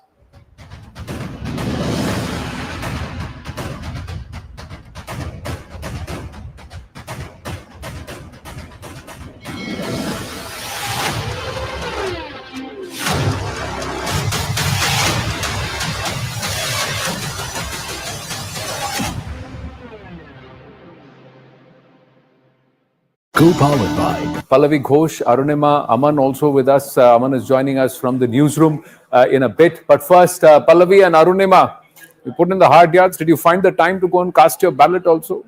Hope you did. How's the election been so far? Were there phenomenal turnouts? Let's start with Pallavi and then Arunima. No, I didn't have to cast my vote because I'm a Noida voter like you. Okay. But I'm standing here right outside Dixit's residence. And, it's important because this is the legacy which is being whipped up by Sandeep Dixit. And, by all standards, he certainly has been one of the most aggressive campaigners of the Congress party, and a party which I would say has let him down in many which way because of his constant flip-flop. But today, when he was accompanied by Rahul Gandhi and then, of course, later by Priyanka Gandhi Vadra and Sonia Gandhi, I guess it's a moment of him feeling good about himself and good about the fact that he got into this fight. But he's certainly given a tough one to Arvind Kejriwal. And a very quick tidbit also, I remember the peak of the India Against Corruption movement, which hit out at the UPA too and hurt them the most. And I remember Arvind Kejriwal was the one where he emerged as a politician after that. It was Sandeep Dixit actually who would negotiate with him on behalf of the Congress party. For the Congress party, this is going to be an election in which perhaps they need to learn a lot. And what they really need to learn is how to have a fine balance between the coalition dharma on one hand, but at the same time trying to keep its astitwa intact. After all, in state after state, they are being wiped out. If the Congress thinks, like Rahul Gandhi thinks, that they alone are capable of taking on the BJP in a one-on-one fight, they'll have to do much, much more. And that is the reason why towards the fag end of the campaign, you saw the Congress party hit back, come out with a very aggressive campaign, but I would say it's come perhaps a tad too late. Very quickly, when I would speak to many voters that do you look at Congress as an option, they said, kya faida? We look at it as a waste of vote. That is the problem which the Congress had to face. Despite an aggressive campaign by, say, Sandeep Dixit, I wonder how many of them would think voting for the Congress party would make sense. Well, vote katwa or waste of vote, but we must actually do a timeline flashback of Pallavi Ghosh reflecting on the Congress's performance from 2015 till 2025 and see how much of it what she said is the same and what's actually new. If it's the same story every time, then what has the party learned? That's a question. Yes, Arunima, who have you been tracking? We had pictures of the EVMs being packed, taken off the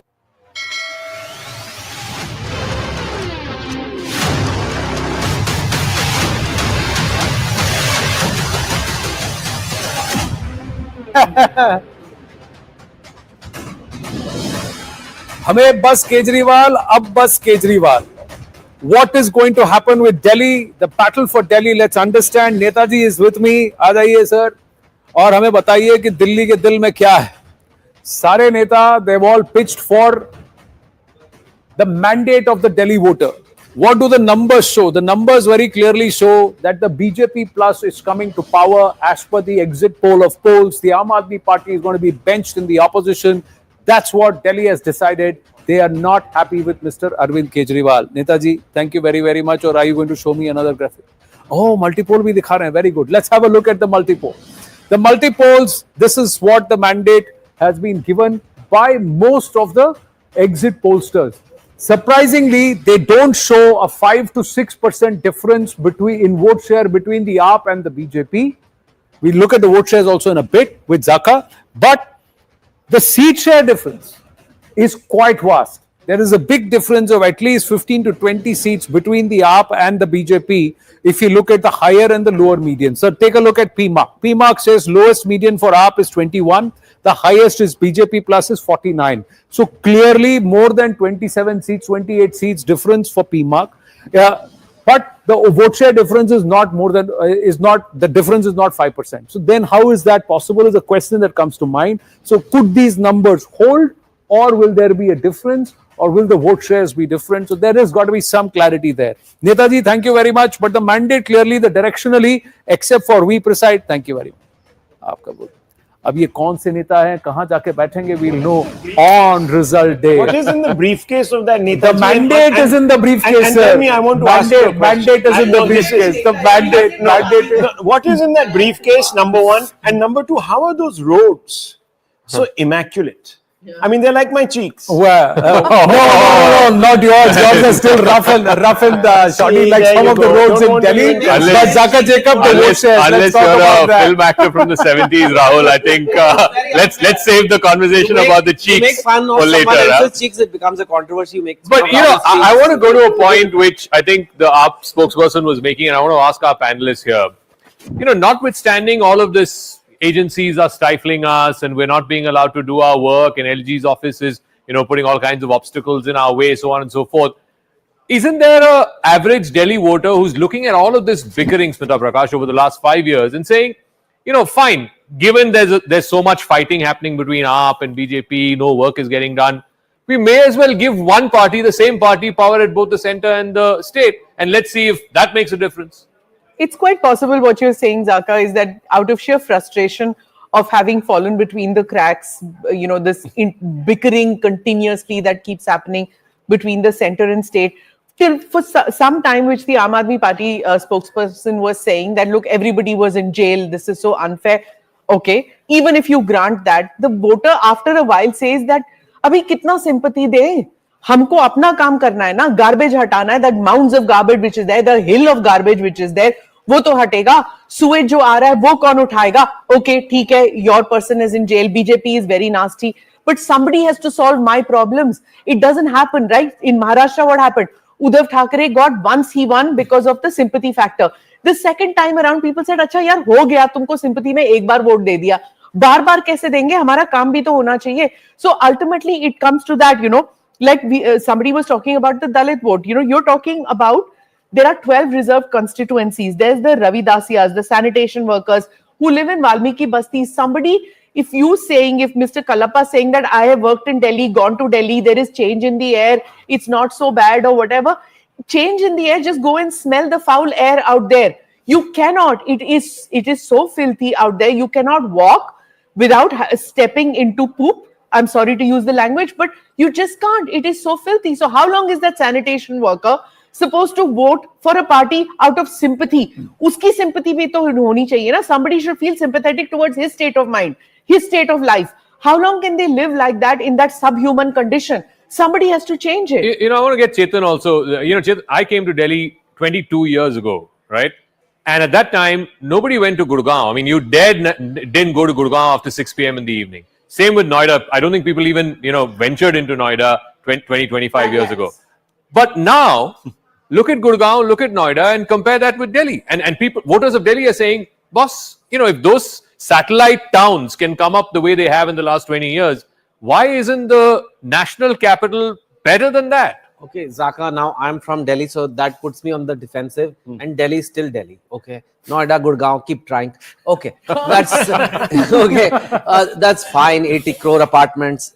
Anyway. I think it's Arvind Kejriwal has two jobs. One is to run Delhi because people of Delhi love him, and when you love, they expect a lot from him.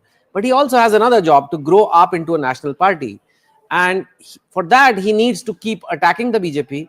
And he needs to make it personal. He needs to attack the Prime Minister. And he's done things which some of the other opposition leaders have not done, like the whole thing of, Yogi will be removed after the elections. The Prime Minister will become 75. Who started all that? It was him only. And it got him traction. It got the second job done. But the first job, gets suffer. So he put a Manish Sisodia. He was out of action for a while. Now Atishi, and I think it is a fact that he's spreading himself too thin. And somebody on the guest said before that he's one of those people. It's not even like a single engine sarkar. It's an engine which is clashing with the BJP every day, because it needs to make that noise to get a national voice heard. And I think people of Delhi are like, boss, we are not, I mean, we love you, but we are not here to like help AAP grow. We ultimately want our city to be good, or state to be good. And that's, maybe it's just better we have either we have a face which they don't have, which is not BJP, but who's not so directly in conflict with the BJP, or let's just get the BJP and run the city properly. I mean, even a Bhagwant Mann doesn't fight with Modi every day. I mean, it's not like he does make. Public memory is short, because he has done this in the past. Rohan Gupta is also with us. He's done this in the past when he used Delhi, won Delhi, and went to fight Punjab, where he tried to project himself as chief minister back in 2016, if you remember, 2015 victory ke baad. And then he came back and said, "Mere se galti ho gayi," when they lost Punjab at that time. And he said, "मेरे से गलती हो गई, मैं हाथ जोड़ के कह रहा हूँ, अब दिल्ली छोड़ के कहीं नहीं जाऊंगा." He did with Banaras also. And the people of Delhi forgave him at that point. And yeah, Banaras also. He's done that. He's gone there, done it, and then come back and said no. But point is, Delhi is also saying, perhaps if this sticks, listen, you grow, but not at our cost. You've got to deliver what you promised to us. Yeah. And that something is something where there's a problem. Rohan Gupta, for the BJP, quickly I'm asking you this. The party has not been able to fix, the largest political party in the world has not been able to fix perhaps the smallest bonsai state in the country. See, I tell you, that's one. You've not fixed your leadership there, and it's a faceless party. So आप जीत भी गए तो कौन बनेगा मुख्यमंत्री? Because इतनी गुटबाजी है कहते हैं दिल्ली बीजेपी में. देखिए, as far as BJP is concerned, आपने राजस्थान देखा, मध्य प्रदेश देखा, हरियाणा देखा. There is nothing called गुटबाजी, so that there is not issue. See, I'll come to a very specific issue as far as Delhi is concerned. With great love comes great responsibility. People loved Arvind Kejriwal for 10 years. Mind you, in the democracy of India, 67 seats, 62 seats. You tell me which political party, including BJP, has got in the history? No one. But with that, what Mr. Kejriwal did, I think our spokesperson was talking about emotional card and all. The kind of evidences against Mr. Kejriwal in liquor scam, where Supreme Court clearly says that he cannot take any decision as a CM, or he cannot go to the CM resident. After that, he resigns. He comes out of jail. He campaigns and loses badly. So he has lost that, feel from the people, that emotional touch of the people on which he was striving for 10 years. People gave him chance because somewhere in the back of the mind, people were trusting, okay, he's a simple man, let's give him a chance, let us become emotional with him. But what happened? Delhi has suffered like anything. Where is development? No development. आप केजरीवाल को कुछ भी पूछो, प्रदूषण का पूछो तो किसी और की गलती निकाल देंगे, यमुना का पूछो तो हरियाणा की गलती निकाल देंगे. People are fed up. At the end of the day, you are elected CM. Come what may. There's a significant update. If you have become CM, you have to significant deliver. Update. And if you can't deliver, one second, Mr. Gupta, 1 second. Today's Chanakya has put out a tweet saying that Delhi seat numbers being run in names similar to ours does not belong to us. Our Delhi analysis will be released tomorrow at 6th February 2025 at 7 p.m. This is what today's Chanakya. So we'll take out the today's Chanakya numbers right now. So there are two big pollsters, today's Chanakya and Access My India, who are saying that they will release their numbers a day after the Delhi has voted. So on the 6th of February is when we are going to get the numbers of today's Chanakya and Access My India, because today's Chanakya has right now said these are not our seat numbers. So we'll take that out of the poll of polls, saying that this is right. Yeah, and we have what we are running is Chanakya strategies. We are not running today's so he's Chanakya. claiming today's Chanakya is saying that that's not the today. Chanakya that is so known Chanakya for strategies is what polls. we are running. We are not running, but they're not the same as what they are. Could be a business split. Yeah. For all you know. But Rohan, the other thing is that the BJP, if it gets the mandate, how are you going to do anything different than Mr. Kejriwal? That is absolutely very good question. See, if you see central government, Mr. Modi announced benefits for the middle class, 12 lakh salary, no tax. At the same time, if you see fiscal deficit, the target has been 4.4%. See, that is a fine balance any government needs to do. If you are offering something to the people, at the end of the day, you should be capable enough to generate the budget for that. That is what BJP has done successfully as far as central government is concerned. So whether it is social security, social welfare and development, all will go hand to hand as far as Delhi is concerned. Because of Aam Aadmi Party, the benefit of central government schemes never reached to people of Delhi. Ayushman Bharat, Krishi Nidhi, all these schemes were not launched in Delhi. So obviously when two governments, central government and Delhi government, they are from the same party, people will definitely get benefits of that. And BJP has track record, whether it is Haryana, Maharashtra, whatever they have said, they have promised, they have delivered it in time-bound manner. They have not blamed others for their failures. So this is the basic if that is the difference case, where people of if that is the case, why didn't the people of Delhi trust you in 2015? Why didn't they trust you in 2020? That's what I'm saying. That's Why- what I'm saying. They decided to give chance to Kejriwal, who came with the new kind of politics, a common man, a simple person, corruption-free, India against corruption, very, very, shirt pant पहनता है, कोई जब sleeper पे घूमते हैं, bungalow नहीं लूंगा बोला था. What happened? Sheesh Mahal, 4 bungalows broken and Sheesh Mahal is built. Will people take that? That's a betrayal of their trust. And you cannot deny these facts. ये पॉलिटिकल आर्गुमेंट नहीं है. शीश महल दिख रहा है. पर रिजल्ट डे में result आपके favour में आया तो क्या करेंगे?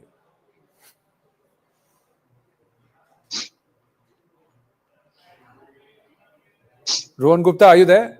Can you just? I could not hear you. Can you just? repeat it? When I asked this question, the freeze went. The video No, froze. seriously, I'm saying because result I was day thinking में you were no, that was thinking technical. that's He why. didn't do it on purpose. Rohan Gupta, result day पे अगर result आपके favour में आया तो क्या करेंगे? मुझे नहीं लगता है. I am very, very pretty confident because I looked after the war room here. I am very confident that there is a very, very strong anti-incumbency. And the way BJP fought these elections on the basis of issues, on the basis of schemes, the delivery, the 8-pay commission, the middle class benefit, they have delivered. So I think definitely people have decided to give chance to BJP. Abhijit wants to make a point. I want to ask Rohan something. Rohanji, how was this campaign different for the BJP? How did the BJP fight it differently on the ground? Or did the Sangh help more than June 2024? Yeah, and what was Sangh's role? I will tell you. As far as ground campaign is concerned, since I was part of war room here, we ensured that each and every constituency, the BJP voters, wherever they are, they were mapped. Our team went door to door. They went with the government schemes, the Modi government scheme, ensured who are the BJP voters. Today, the whole day, I'm even now sitting at the war room, ensured that all these voters were called, ensured the voting was done. And that's why if you see the voting percentage where BJP is strong, it is pretty good. So I'm not saying in air that BJP will come in power. The kind of response I have seen today in the people also, kind of voting also, is phenomenal. So the kind of groundwork which is done by BJP, at the end of the day, if you see overall campaign, it was totally, purely concentration between delivery of two parties, BJP and AAP. What BJP has promised, what delivered, and what AAP has done and what they have delivered. There is and a two major issues. counter argument. Corruption of Aam Aadmi Party, it was completely exposed, and the betrayal of trust by Aam Aadmi Party. ये दो issues को BJP ने काफी strongly. Counter to that is in Delhi, the mandate is with AAP, but the money is with the BJP.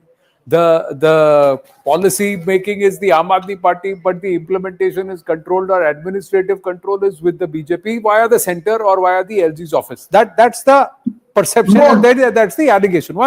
But let's just take this conversation forward and let's look at what if these results hold, Abhinandita ji. What if these results hold?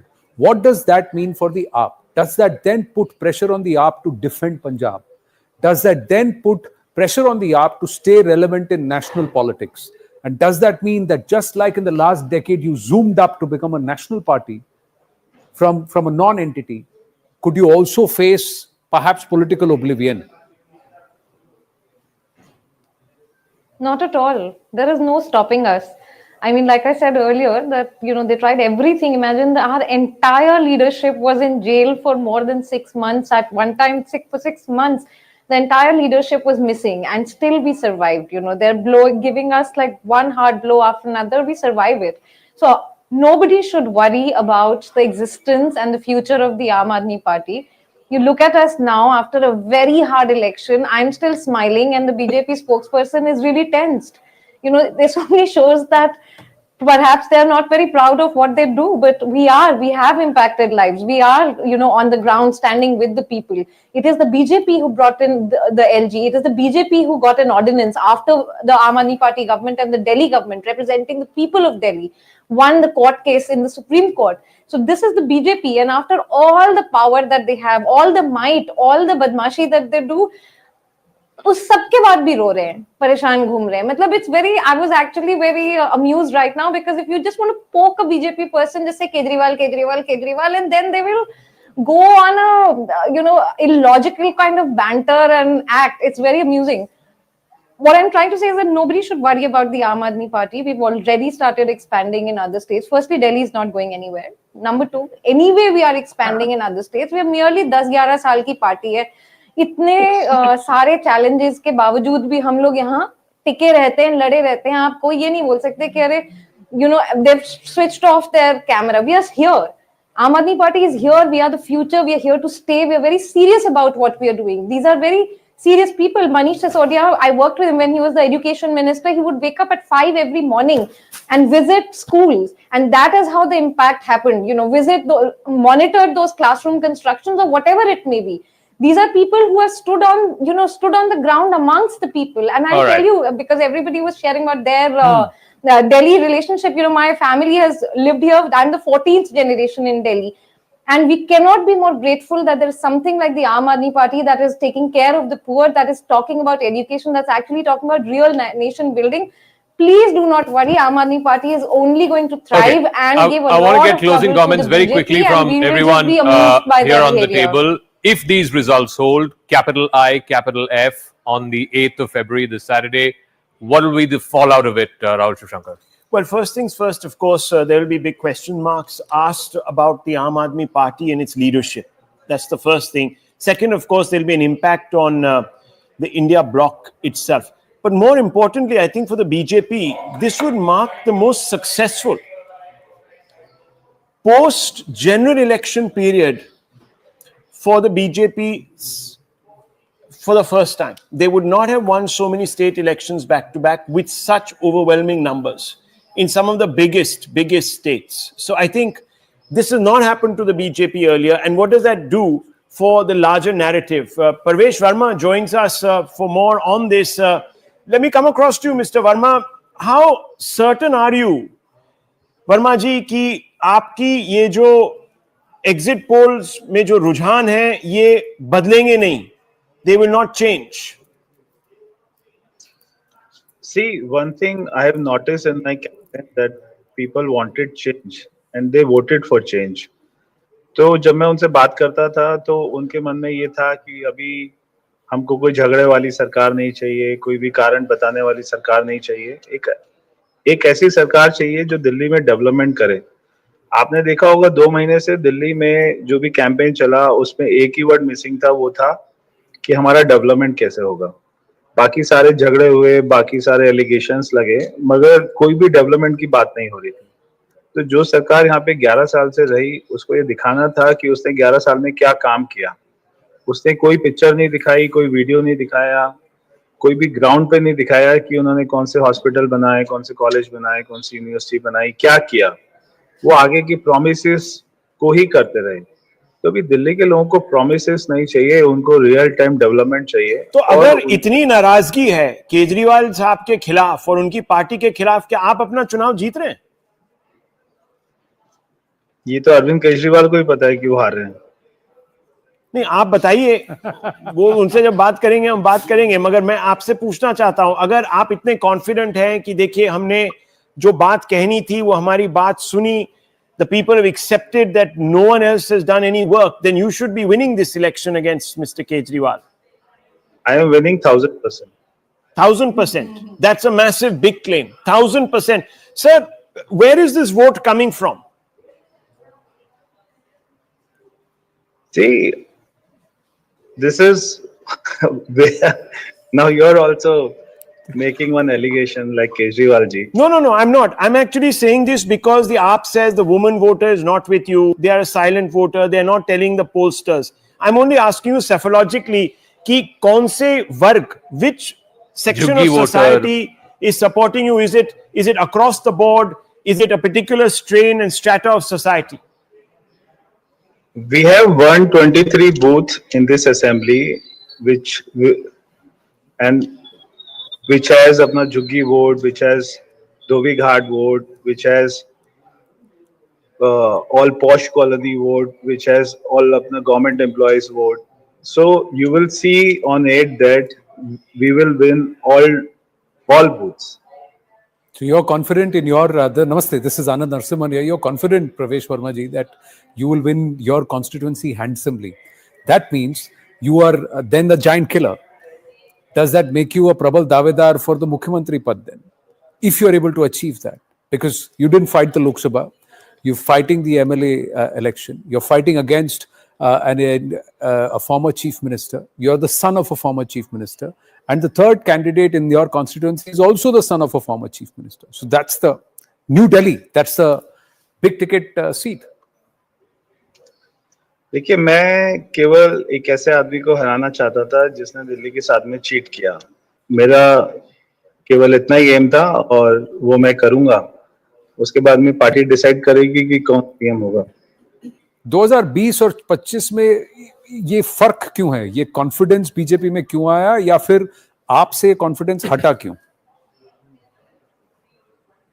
क्योंकि उन्होंने कोई काम नहीं किया, 11 साल में कोई काम नहीं किया. तो क्या होता है कि आदमी एक बार धोखा खाता है, 2 बार खाता है, बार-बार नहीं खाता. तो दिल्ली के लोगों ने ये एक्सेप्ट किया कि ये आदमी जो भी बोलता है झूठ ही बोलता है. तो इन्होंने जो भी क्लेम्स किए, और अरविंद केजरीवाल ने भी इस बार भी झूठ बोलने में कोई अपना कमी नहीं करी. उन्होंने पुजारी को 18,000 पे, ग्रंथियों को 18,000 पे, सारा मेट्रो में भी फ्री का पास, और जितना भी वो बोल सकते थे झूठ, उतना उन्होंने झूठ बोला. और यहाँ की महिलाओं को पैसे देने की बात करी, और वो अपना सेम योजना को पंजाब में लागू नहीं करते हैं. तो लोगों ने समझ लिया कि वो जो भी बोल रहे हैं झूठ ही बोल रहे हैं. तो वो जो भी अनाउंसमेंट करते थे, लोगों को मालूम था कि ये भी झूठ ही है. इसलिए लोगों ने उनके ऊपर में विश्वास नहीं किया. आज रुझान है, 8 तारीख को रिजल्ट है, तो उस दिन आपसे फिर बात करेंगे. तब तक के लिए बहुत शुभकामनाएं आपको. All the very best. Thank you for speaking with us. And with that, we're going to take a small break here. It's the battle for Delhi, the exit poll of polls, the mandate clearly in favor of the BJP, clearly the incumbent, as per the directional trends, is being voted out. That's the change that Delhi has voted for. Stay with us.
"70 constituencies, 1.5 crore voters, and 11 hours. Delhi has cast its mandate in the first big election, the first big poll battle of the year 2025. The ballots are in, the votes are being counted, and the indications are that it could turn out to be a record turnout in Delhi.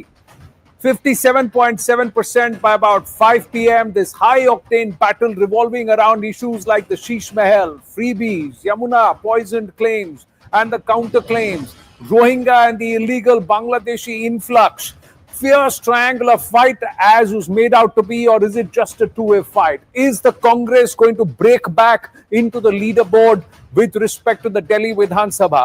Is the AAP going to continue to hold sway like it has done in 2015 and 2019 Or will the BJP break a 27-year jinx? It's all now locked in the EVMs. Result day, Saturday, the 8th of February, and you have to be where you are right now, here on CNN News 18. But this broadcast is the poll of polls. Our guests are joining us, seating themselves one by one. But Rahul Shivshankar and Gazaka Jacob already in the studio.